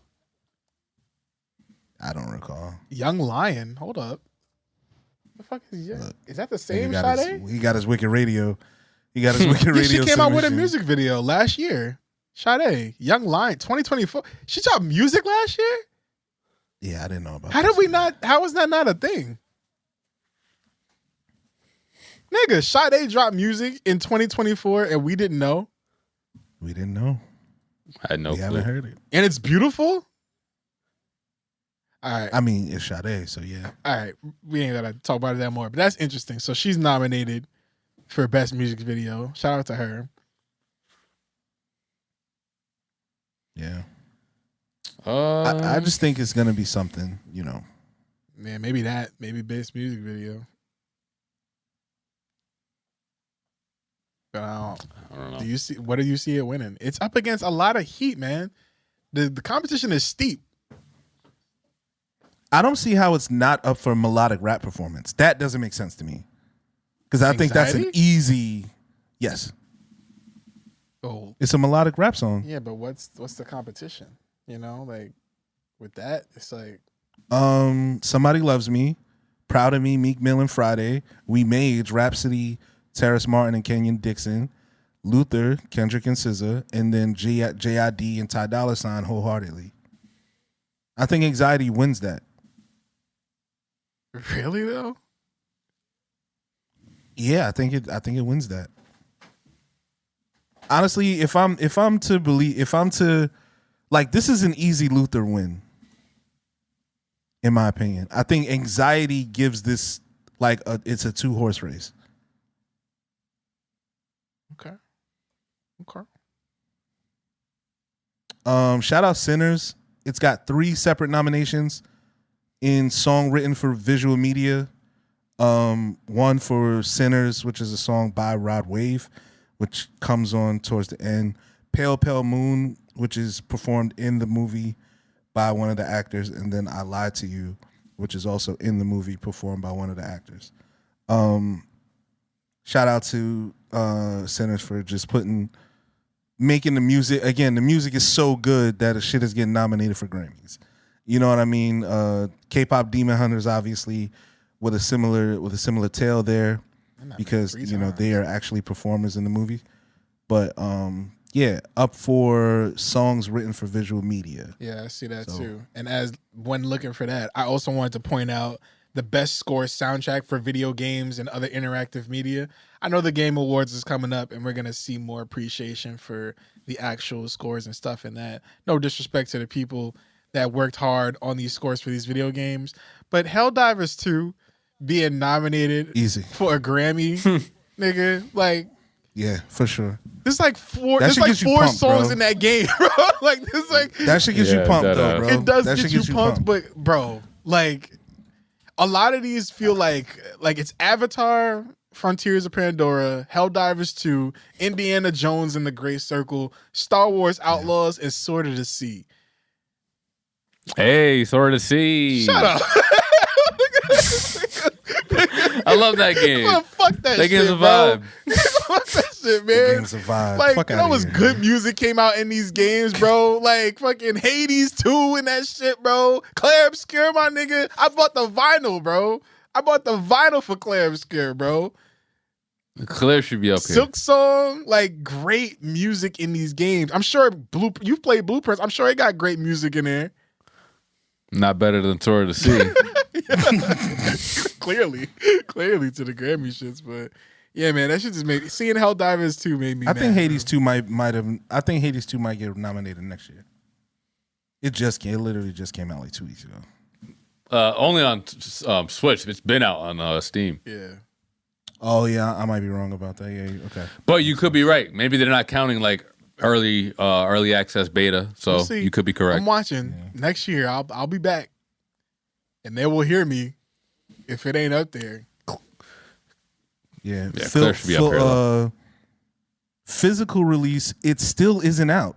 It doesn't come out till next week on the Switch too. Physical, yeah. But a digital release was September 25th. But again, we're going Claire Obscure. They didn't drop. They're not dropping physical shit till January, and that game's been out since like May or like. Yeah, but they're going backwards now, bro. Like they're instead of dropping 1.0 physical media was first, different. it's like they're going backwards, bro. Which I appreciate. Like if there's enough demand to where it's like, all right, now we'll give physical media. That's cool too. You know, that's cool too to me. But are there any more categories that we should go over? Any more Any snubs? think Shout out to people- Madison McFerrin. I know she was looking for a best new artist nod, so shout out to her. She Yeah. dropped the album Scorpio, and obviously she was on Don't Tap the Glass. Another shout out to Tyler, which I learned that the rule just changed this year again, where 2 albums can be nominated for the award ceremony, and they changed it because back in the day, Frank Sinatra was nominated for Album of the Year for 2 of his albums. So he had 2 chances to win, and they were like, yo, that's not fucking fair. So they changed the rule. They changed the rule, which I want to say, fuck y'all, man. I put the work in. I should be, if our shit is fired twice, I should be able to get nominated twice. Put more work in, little nigga. But they just changed the rule because Tyler dropped Don't Tap the Glass. It would have been crazy to see Don't Tap the Glass and Chromacopia nominated in the same category. Yeah, that would have been real. nuts. But I do want to point him out because I think he's one of a few people who have 2 different albums nominated for different categories. We don't see that a lot, mostly because it seems like bad business to drop another album within a year's time of your album that you already dropped and that you're touring. You know what I'm saying? Like, it really wouldn't work for most people. That's a very bold move to make, but Tyler did it and succeeded, and that's gotta give him respect for that. That's amazing. You know, like I don't know who else could possibly do that. I had some conversations with some other people. Some people said that Doechii could probably do that because of her different styles and the way that she's able to. Oh shit. Yo, what the shit? Listen, let me finish. let me finish. The way that she's able to, you know, she's always come out. We didn't even know what type of artist she was when she was first coming out because she got like shit like Persuasive, which is like more dancey. She has like, you know, shit that was on Alligator. Like she does a whole bunch of different things. So when I think about different artists that could do what Tyler did, where they can drop a whole tape with different types of music, I can't think of that many people other than like Doechii or maybe Doja, you know, like Doja Cat, yeah. Like there's really not many people that could do it successfully that really just but I think Doechii she's on that list of people. I think that could do that, something like that. If she wanted to dance, if she wanted to do like a rap album and a dance album, she could probably pull that off. Yeah, I guess there's a couple more artists that could do it. I think I want to see. I really was expecting like Beyonce's album to come out this summer, but apparently she's like doing a rock album. So like, I don't think she would ever do a thing where she released multiple albums at once. But she could, right? She could make like she could win best dance electronic album, best country album, and then best rock album, and that would be some shit. You know what I mean? Like that would be an incredible. Yeah, that would be an incredible. It's like, what more do y'all want from me? I'm over here sweeping, Right. and then they're gonna change the rules for that shit again. While we're here, we should acknowledge that because we didn't talk about that. How they changed the rules for best country, or is it like best traditional and best pop? Best traditional country and best contemporary country. Yeah, which is new and kind of fucked up, man. Like it's weird that they did that, and I hope who did, I think somebody was saying I hope what's his name Shabuzi comes and sweeps both of them, some shit like that. whoever country artist comes and can sweep both of them shits because they clearly trying to make a statement with what they doing with that. But I also wouldn't be mad because I totally get what you're saying. It's a good point, but a lot of the conversation specifically about rap music is we can actually let this lean into our next topic, which is like legacy media, right? Yeah. And how I'm hearing a lot, you know, because it also came out that there was no rap song in the top 40 Billboard, top 100 Billboard, whatever it was, like for the first time since 1992, right? A lot of people felt the way about that. Who's to blame, right? Why is rap losing so much? Because we talked about last year or 2 years ago that rap streams were down across the board, right? And now we're in a situation where Billboard is also not really essentially what what it's signaling to the market and signaling to the people is that rap is not as popular as it used to be. Yeah. Right? That's ultimately what it means. And don't get me wrong, that does not mean that people are not making money rapping. That does not mean that people are not selling records or selling albums or selling singles and all that stuff. People are still doing crazy numbers, platinum records and all that stuff. But it's just the market share is much smaller than it used to be, right? I heard some people make a good point. Joe Budden made a good point, was Billboard is arbitrary in how it determines these things. So, like, as far as sales numbers, as far as, like, it's not as black and white as, like, these are the 40 most popular songs in the top 40. You know what I mean? Or these are the best albums or the most popular albums in the top 10. That's not necessarily what it represents, which I understand. But there's also a thing to be said about what we talked about, and I'm trying to be fair here. The fact that rap has kind of moved in such a direction that it kind of doesn't really have its own identity anymore, and like there's less space to like identify a rapper. You know what I mean? So about the Grammy type thing, what if there were two awards, one for traditional rap versus contemporary rap? It's so funny how I've changed, because damn, do you remember that conversation we had a few years ago where we were talking about like the different types of rap of Future, and I was like, I feel like there's spaces for different subsets. Like if you're saying like, oh, who's the best rap artist, and you said like Future, it's like he might be the best trap artist. And then you have like, oh, different melodic rap like artists, shit like that. And you were like, nah, nigga, because then you could just pretty much just keep making up awards for these different categories. And I think you disagreed with me on that sense. And I was like, yeah, but why can't there be if there's different types of rap? But now I'm like, if it's all rap and we're all saying it's rap, then like why can't it just be in the same playing field? So I don't know. Now I don't know. So are you disagreeing, or are you saying now that there should be separation? Now I don't know. Now I don't know, because it really is just, what is traditional rap? I think it's dangerous because then we will potentially get so far from. We eventually get so far from what we originally were, what rap. The essence of rap originally was. And yes, evolution is great, and you know, we want that at the end of the day, but we also don't want to forget the roots. And if we're just, you know, creating new genres of rap year after year after year, I think we kind of lose a little bit of that soul that, you know, we kind of pride hip hop in having at the end of the day. Like, yeah, when we had that conversation on the Feud episode where people in the MC community may not revere Travis Scott as top 5 artist, or top 5 rapper or anything like that, but the casual might, because they're not really that, you know, they don't really care as much. And I feel like the more and more that we create these subgenres of rap that we shouldn't, you know, because it creates this divide, it creates this separation of what rap is supposed to be and what we, you know, attribute rap to be today. And I always have. I kind of think this is so we get into the concept of like gatekeeping, right? Like, I think Tren has at least up until this point been on the side of, who are we to decide what rap is, or like who are we to decide what hip hop is and what it's not, right? And I, for the most part, I kind of take a neutral stance.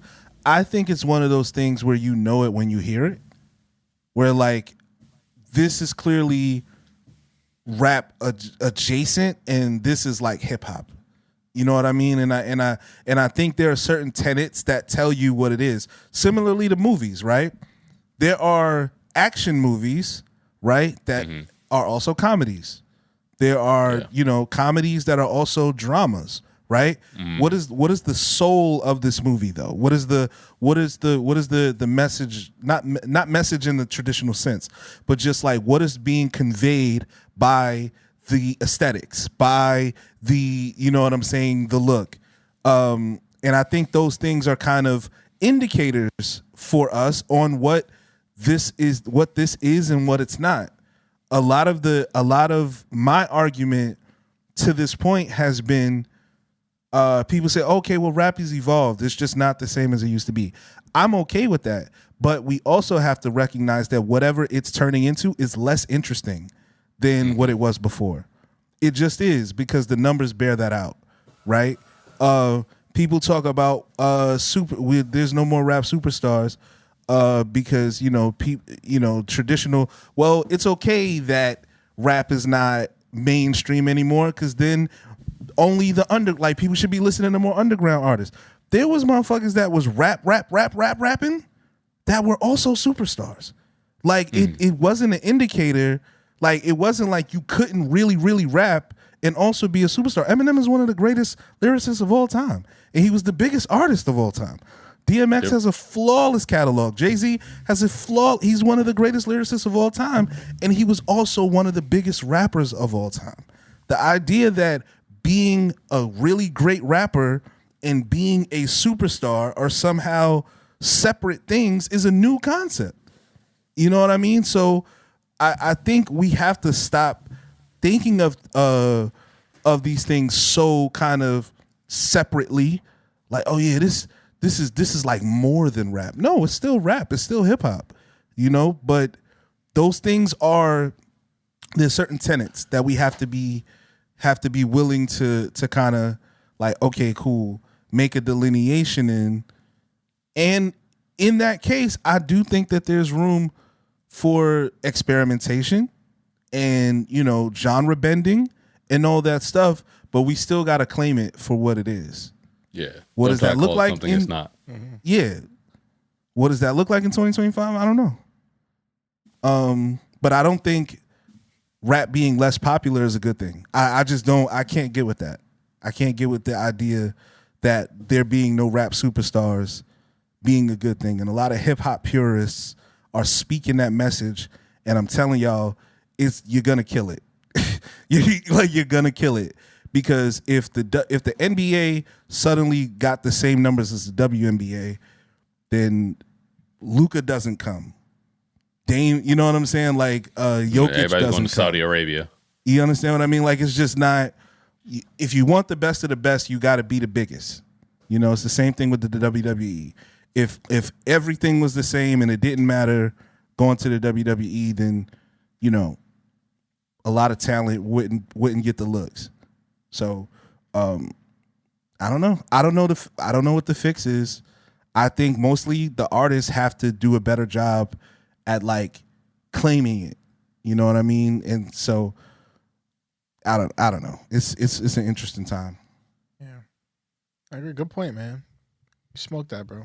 I appreciate your insight on that for sure. And word. Yeah, we'll see. We'll see what it's like next year, man. I'm not sure what rap's gonna like next year. Did y'all see that there was like a Rock Nation announcement that they're gonna be making in a few days?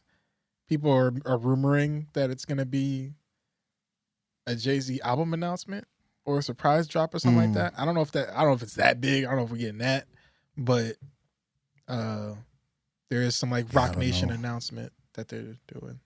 So there's some new mega album distribution. I think it's what it was talking about. It's like the future of distribution is here or something like that is what the announcement said. So okay, so they're killing Tidal and they're gonna make a new platform. Yeah. That's what it sounds like. Yeah, somebody was like, is he gonna do it again? Yeah, we'll see how that goes. We've talked about it a lot. Do y'all want to talk about the Michael Jackson trailer? I didn't watch it yet, but it did happen. You didn't watch it yet? I didn't watch it yet. Oh, we got to do it because I now understand you.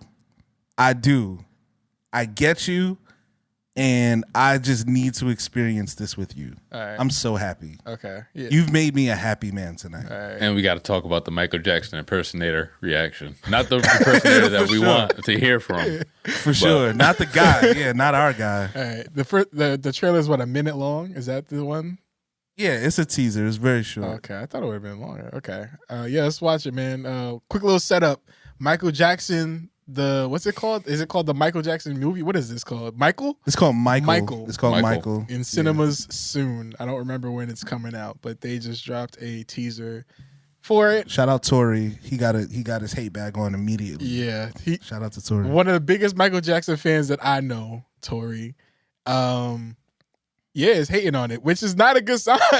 Like, one of the biggest fans is hating on it, and yeah, y'all know how I feel about biopics, but let's watch it, man. Let's watch the teaser. I haven't seen it yet. Let's see what's going on. Let me know if y'all can hear it. All right. No sound. I know you've been waiting a long time for this. The tracks are made. The songs are ready. Let's take it from the top.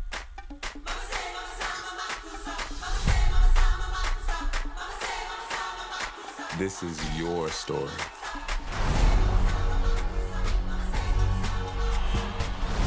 Honor your past and embrace the future. That's what people want.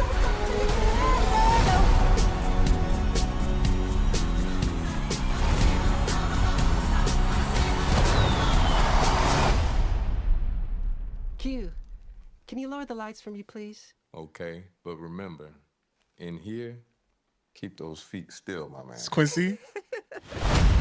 Yeah. Quincy.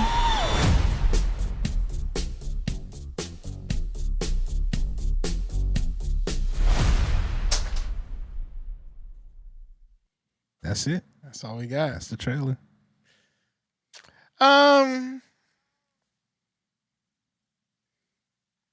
I can't tell how much I hate it from there.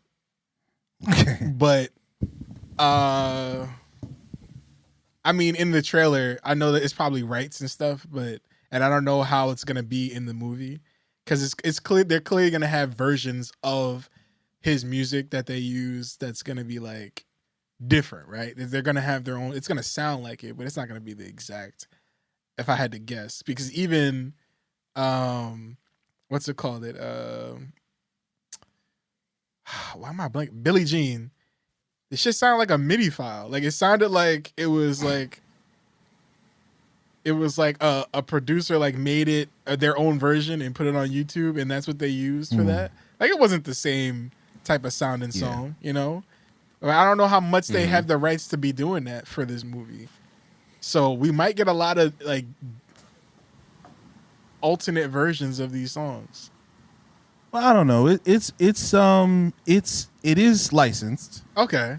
So they can. Yeah. So it is licensed, and I believe like his mom and sisters were involved in the production. Yeah. Right. Listen, it says the Michael Jackson estate is producing an estate-approved biopic. Okay, great. Yeah. Then why did that shit sound so bad? Like, why did this? I don't. That might just be YouTube compression. No, but nigga, it was like it wasn't the exact Billie Jean song. Like, it sounded like it was like a. Well, that was Wanna Be Starting Something. No. But the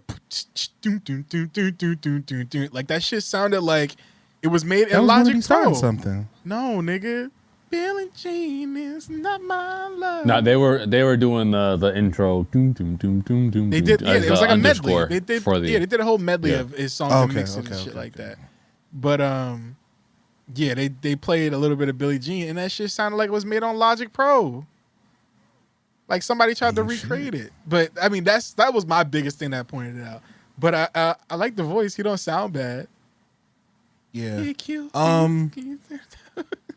Jafar Jackson definitely looks and sounds like Michael, right? Yeah. And and we said this before. Yeah. Because we saw the first picture, right? And that shit kind of blew our minds. Yeah.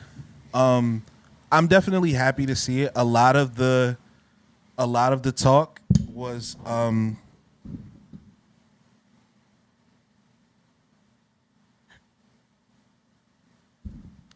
about the nose. You looking at the time? Was it? You looking at the time? Was it a? We're not bleeping. Was it a this. prosthetic? No, it's good. Okay. It's good. Was it a prosthetic? Was it a prosthetic? Well, let me check. I think it was a prosthetic. Did it look like Michael Jackson's nose? And it did look like throughout the movie he had different noses, which is kind of trippy. But at the same time, like, I like that. I like that they're, again, we talk about context. They're clearly going to address the skin changes. Yeah, who's playing the White nose Mike? changes. Yeah, that's a good question. Let's talk about it. Pedro Pascal. Part 2. Yo, the Pedro hate continues. Pedro Pascal will be Michael Jackson. He will return. Pedro Pascal will return. Yo, Pedro, I swear, bro. Yo, it wouldn't be bad, bro. It wouldn't be terrible. No, but Yo, Pedro Pascal might make a fire mic, bro. no.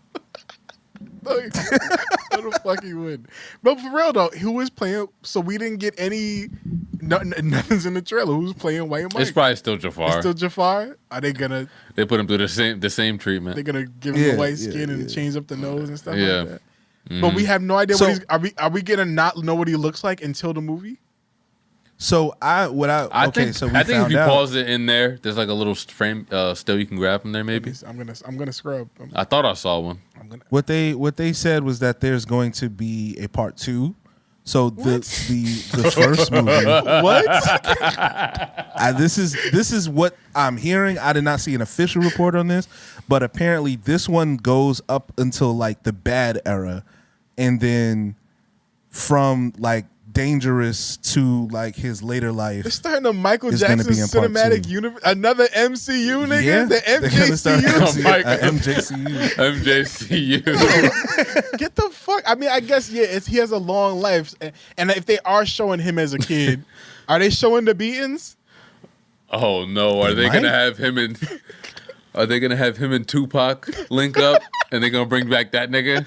Yeah. Which one? Who's playing Tupac now? Is the fight happening in this movie? I'm Tupac. It's gonna be Anthony Mackie, nigga. Come back, nigga. Yo, we gotta in part 2. We gotta see him at Summer Jam with Jay-Z. Yeah, man. Like it's certain. I'm never a person who thinks like certain stories to me are better played as. Say again? We're gonna play Chris Tucker later on when he's in the. Certain stories to me are played better as biopics and like movies, and certain stories are played better as series. I think you could get a multi-season series of Michael Jackson. Like I genuinely think you could do, one full season of like off the wall Thriller, and then go into Dangerous, and then go into Blood on the Dance Floor, Infinite. What was it? Infinite? No, Invincible. And then go into like the later stuff with the kids and you know what I mean? And like you could do a full 5-season Netflix series on Mike. 5 seasons. If they had, you're asking for too much. I think 2 seasons is as far as you can get. I'm not waiting 5 seasons. I'm not waiting 5 seasons for him to start fucking around with kids, bro. Sorry. I want to get to the meat and potatoes, nigga. I love when this podcast goes on long.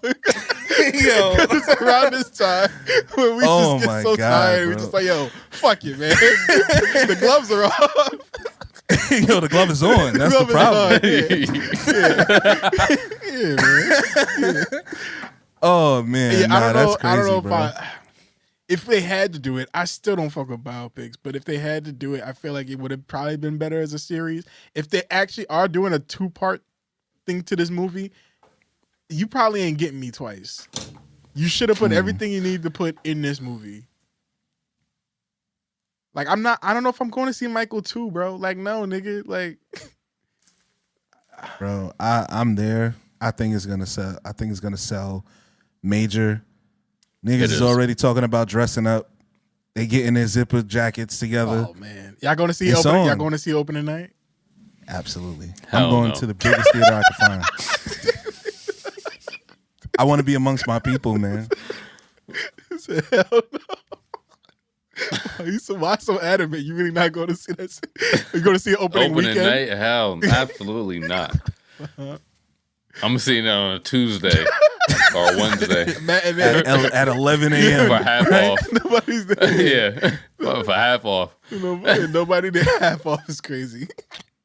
I don't know. Maybe I'll attempt to go see it opening night, but I just know there's gonna be people in there crazy. There's gonna be people in there. They gonna be dancing I'm not, to the fucking scenes, dog. Yeah. I'm not beat. Yeah, I'm not beat it for it.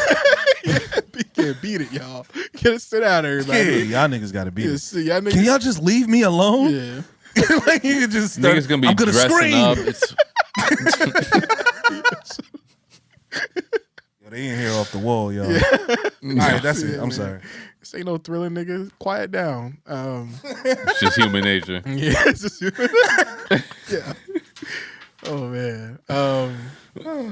I just hope I'm in the same room as Rico, Michael Jackson, when I see this movie. Wherever he's gonna be for this premiere, I need to be in there with him. I want to be with Rico. I don't want to be with Fabio. Yeah. That nigga's a weirdo. Have you seen the Fabio MJ impersonator? Which one is that? Is that the one that thinks he's actually Michael? Like for real? Yeah, for the real? nigga be walking around like he really Mike. Yeah. Nigga judging other impersonators and shit like that. He be walking around in regular clothes as Michael Jackson. Yeah, applauding people like who are Michael Jackson impersonators, right? Like Fabio Jackson. Your last name is not Jackson, you weirdo, man. Yeah, this nigga. But we talked about like people who dress up as other niggas and like or like Colombian? just cosplaying Like, in regular life. bro? Yo, that's the other part that pisses me off. So many Michael Jackson impersonators are like Cubans. Like it's just like very strange. Like I never looked at Mike and like saw like a Mexican. I just never saw it. But like so many of them are like Martinez and Cortez and like it's just like why is that the one I knew down here in Miami? His name's Angel. Like see it's Mike's. I mean that's what happens when you not black no when more, you man. bleach your skin? Yeah, when you bleach your skin. Yeah, man. So you I open went yourself up to obviously- different cosplayers, bro. Obviously stuff has come out lately, right? I rewatched the Oprah interview with Michael, right? When she was asking him about the skin bleaching and stuff like that. And I don't know. I feel like he gave a pretty adequate answer. And this was in like 92. Why didn't we just accept it that he had vitiligo and like was using makeup to cover his skin? Because nobody believed him. But why not? That's like a perfectly legitimate answer to that question. Maybe there was so much Is it going just on is it at just the time. 2020? I think it was. Yeah, I think at the time people were just like, man, like really. Like, nah, nigga, you want to be a white woman, nigga. You want to be Elizabeth Taylor. Yeah, Because like niggas was like like dead ass accusing him of wanting to be a white woman. Because were there people out My there thing who had? is, Yeah, go ahead. if Mike did want to be white, I'm sure he could do a better job than what he did. That's what I'm saying. He had the money Or and maybe- resources for it. Well, maybe he tried to, and the doctors fuck it up, and then he kept trying to fix it. I mean, that is how he went. And the doctors probably, cha-ching, nigga. Yeah. If I fuck you up, you gonna keep coming back. Fault. Yeah, my fault. My fault, bro. Come on back in. You just light skinned now. If you was Hold on. charging $10,000 for a haircut, you gonna fuck a nigga hairline up a bunch of times. No, the fuck you not, because you are not going to see that nigga again. Like, nah, come back. Let me fix your shit up, man. I still gotta charge you for the time, but I'm not gonna charge you for it. Yo, cash in, bro. Hell no. The doctors, man, probably cashing in, bro. Yeah. But that's my belief, is that they probably fucked it up and the rest of the money just went to going to fix it. Because that's your face, bro. Facts. That's your face, man. You kind of gotta fix it. And then they probably fucked it up so bad to where he was like, yo, just keep going at this point. Like, I'll probably look better than how you did me this time if you just keep going, you know? But I have a lot of thoughts about that whole thing that I don't want to get into now. I'm sure the movie will address it. Yeah. There was one scene that you could clear him seeing putting makeup on, like, to darken his skin. Because, again, what they basically said was at first he was using it to darken, but then so much of his skin turned white that he had to use the makeup to cover the dark parts. So, you know. Yeah. But shout out to Mike. Shout out to the Jackson family. Would we have loved him still if he really just, like, if he had vitiligo, he was just chilling? Like, did he really have to cover that shit up? I think in the 80s he did. Because he literally said it started happening in like 83. Like, we still look at like the bad cover, like, oh, he's just light skinned now. Like, nah. And then he got the burns, so his hair texture changed. Right? It was a lot going on. The wig was probably because he was balding. Sam, man, it was a lot going on. And the music was still timeless, though, man. Yeah, man. Best catalog ever. You know, highest highs. Yeah. Live show. I be seeing clips of him now, bro. All in all, to close on this, I hope that the legacy isn't damaged even more with this movie. I hope people just look at this as a movie, as what it is, entertainment, and we don't stray too far from what the truth. There's gonna be some new shit in here. There's gonna be some shit that nobody has never really talked about, and we're gonna start asking questions about certain things. And that's what I think the best thing that can come from this. I think the best thing that can come from this is maybe some unreleased Michael music that we've never heard before. Yeah. Because it is coming from the estate. So that, I know, as much as like you want to be like, oh yeah, it's the estate, they're not going to fuck this up. It be the estate that be fucking shit up. Yeah. So I am 50-50 on how it can turn, how it will turn out. But if we do get some unreleased Mike heat from this, all will be forgiven.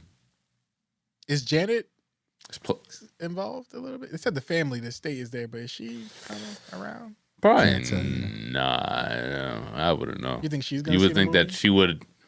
You think that she would have posted it or something? But I mean, I haven't looked at her on her socials. I don't even know if she's on social media like that. But yeah, no. The funny thing is, she absolutely is. Janet Jackson is pretty heavily on social media. Yeah, so it would say a lot if she did repost it or something like that, or didn't. Last thing on this, and I know I said it closing already, but the impersonator thing. Somebody brought this up to me because I talked about my love for the impersonator Rico, but nobody ever brought up to me the fact that he has family still that survives him. So she was like, think about how weird it is to see somebody like dressing up as your dead brother and like pretending to be your dead brother. Or like that's got to be like strange. your dead son, and it's like, and then be wanting to meet you and shit like that. Yeah, and I never really thought about it like, and making money just off of the image of your dead friend. Like I never thought about it like that. Like I know it's paying respect, but I never thought about it like that. But that kind of opened my eyes up. Like, what does Janet Jackson think about all these impersonators? Facts. You know what's funny? There were Michael Jackson impersonators before Michael Jackson died. I wonder what he thought about it. Yeah. Well, I know that. He probably like, this niggas will never get my moves. Yeah, I know he meant. Look, Rico got the slide though. People talking about like MJ never slide like that. So that's an original. And never. That's right, for sure. That's an original. That's a Rico special. Nigga knee walking. Yeah. Knee walking. Yeah, the knee walk. Hey, Mike, you ain't never do this one, but that's fire though. Like they giving this nigga new moves. A whole legacy. Biopic's gonna fuck it up, but Rico might be fucking it up himself. Cause everybody be like, yo, Mike ain't never did that, bro. Hold on. Wait, you might be wrong. I think Mike did do the knee slide. Did he? Before. When? Nobody ever saw that shit. I thought that was an original thing. For over 15 feet? I don't know about that. That nigga slid across a whole ballroom. Yeah, bro.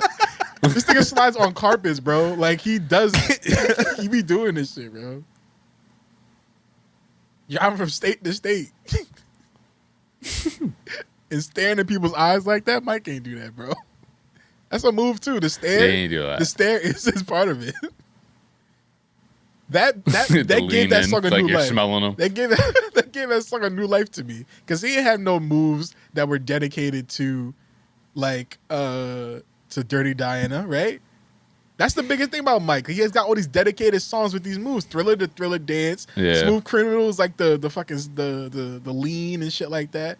The moonwalk was like Billie Jean and shit. Like he had all these dances to it. But Dirty Diana, shout out to Rico, man. Listen, man. Shout out to Keeping it alive. I think you might be right, actually. I'm not seeing any knee slides, so you might be correct. Mike can't do that shit. The originator, the innovator. Yeah, man. So, anyway, I know I started off saying it's weird, but shout out to Rico, bro. Shout out to him. Shout out to Rico. Anything else? Y'all good? Y'all ready to go? Wicked Radio? I think we done, man. Yeah, I think we was dumb enough for the last 2 hours, Yeah, bro. we did it, man. What the fuck, bro? We did it, man. We did that shit. Love this podcast, man. Wicked Radio. That's the time where y'all get to listen to things that we've been listening to lately. And as we always do, man, check it out. Dame, what you got, man? So, the artist that I'm going to be playing today is an artist that I was absolutely wrong about so many years ago. When did the song come out? Maybe like 4 years ago. I said this guy was going to be the next big thing. They found him doing DoorDash. They started to clown him, but he's found newfound supporters. People are spinning his music back. I seen a video of him recently talking about it, so it makes me want to root on him some more. So I'm going to be playing 2K Baby, Old Streets.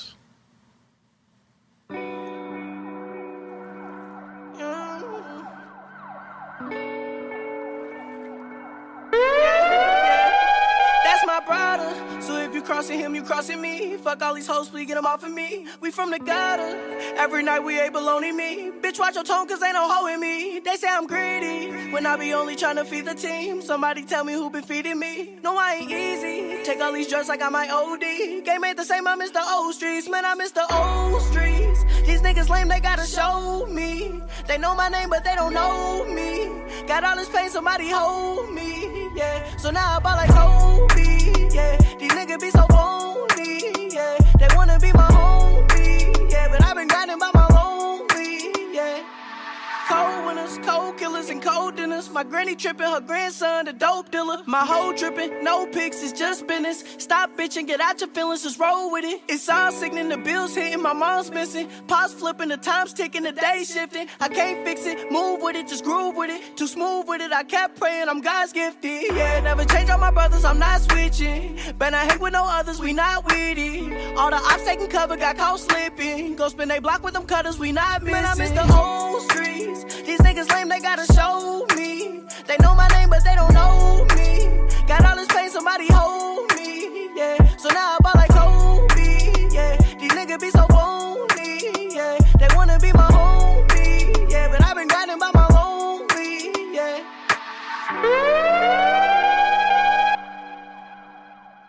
That was 2K Baby, Old Streets. Shout out to 2K Baby, man. Keep your head up. Keep grinding. Keep dashing. Oh, yeah.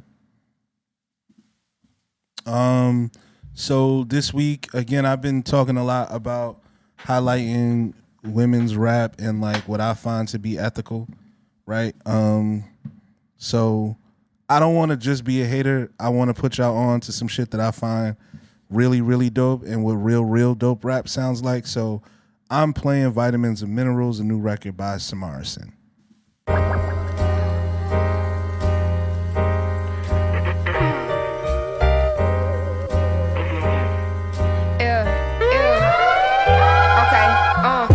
My stomach while I'm beefing with the ceiling. Took a little bit for our flutters, it was the ginseng. Moving non-stop with surely sit your ass down. But my revenge is too petty, I still look good when I frown. I keep my shit clean, never talk the shit smell. Send why don't your shit stink, cause the circle eat well. Been ill, looking at these skinny niggas sickly. Men talking out of when they ask, my biggest pet peeve disgust me. Lay under the sun to get the D while they discuss me. Gummy, apple cider gully from the tummy. Humming, block out silly sayings from the dummies. Turn a rapper to a sucker, tongue him down and keep it punny. Lollipop, manuka, honey, not a nigga I know. Look like Lil Michael, nipped up like bowl. Got too many save souls, what a shitty psycho. Grain of salt, psycho, give you high cholesterol, nickel.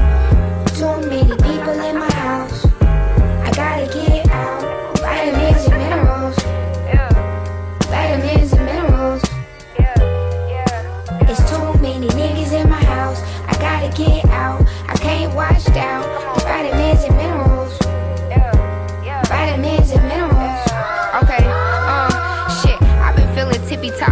ever since the teeter-tot. Play to earn a spot, ain't for the weak, nobody pity box. Itching for a feel good, I hate the fucking internet. Bittersweet set me up, but now I can't get off of that. Swipe up for the throwbacks, it's B2K then B12. Or pick me up to be well. Dopamine deprived magnesium until I sleep well again. Zinc kill me like the pen, ink through the comments and I wrote off after tit for tat. A mere exchange of send it, you gon' get it back. They wanted that, and now I'm sat with shrink with no regret. Nigga, prophylaxis hogging my pantry, my reach to stay intact. Known for popping off since fireworks popped in the cul-de-sac, bitch. Never had it real, you a Similac, bitch. Play this for a living, this ain't patty cake, bitch. Noose and Papa biotin, won't spar ball, bitch. God is cooking with me, but sin been a hot, bitch. Too many people in my house. I gotta get out. Vitamins and minerals. Yes, sir. That was Vitamins and Minerals by the super dope, super beautiful, super talented Samara Cyn. Shout out to Samara, man. Definitely we've been tapping into more of her. She got an album out, right? She's dope. Or gotta check her out. She's released a few albums. This joint is not on an album yet, but she's got a couple. I'm pretty sure she's got an album coming soon. Her last album, I think, was sometime early this year or sometime late last year. I need somebody to put me on. Which one should I start with? I'm gonna go to the Bronx, man. This dude, he's been part of a trend recently. I love when I find music that's off a trend, but it's actually good to me. This guy's name is Zeke Pujols. He got a song called Who Can Blame Her. Kind of reminds me a little bit of the Weeknd shit. The trend is really funny, but the song is pretty solid to me. Some like real sensual, like R&B type shit. So Who Can Blame Her? Zeke Pujols.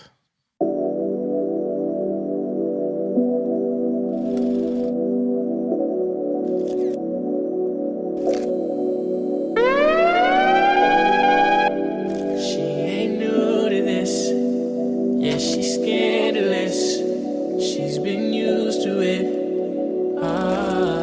You can try to reach her, it won't work. She's used to swerving guys. She don't work a 9 to 5, but she makes enough to go out all night. She don't like to roll with others, cause they all just slow it down. But she'll never leave the city, always in downtown. You don't wanna run, don't chase her. Impolite, but who can blame her? Independent, you can't make her, even if it involves paper. If she tells you see you later, don't believe her, she's a player. She'll convince you, great persuader. She disappears like vapor.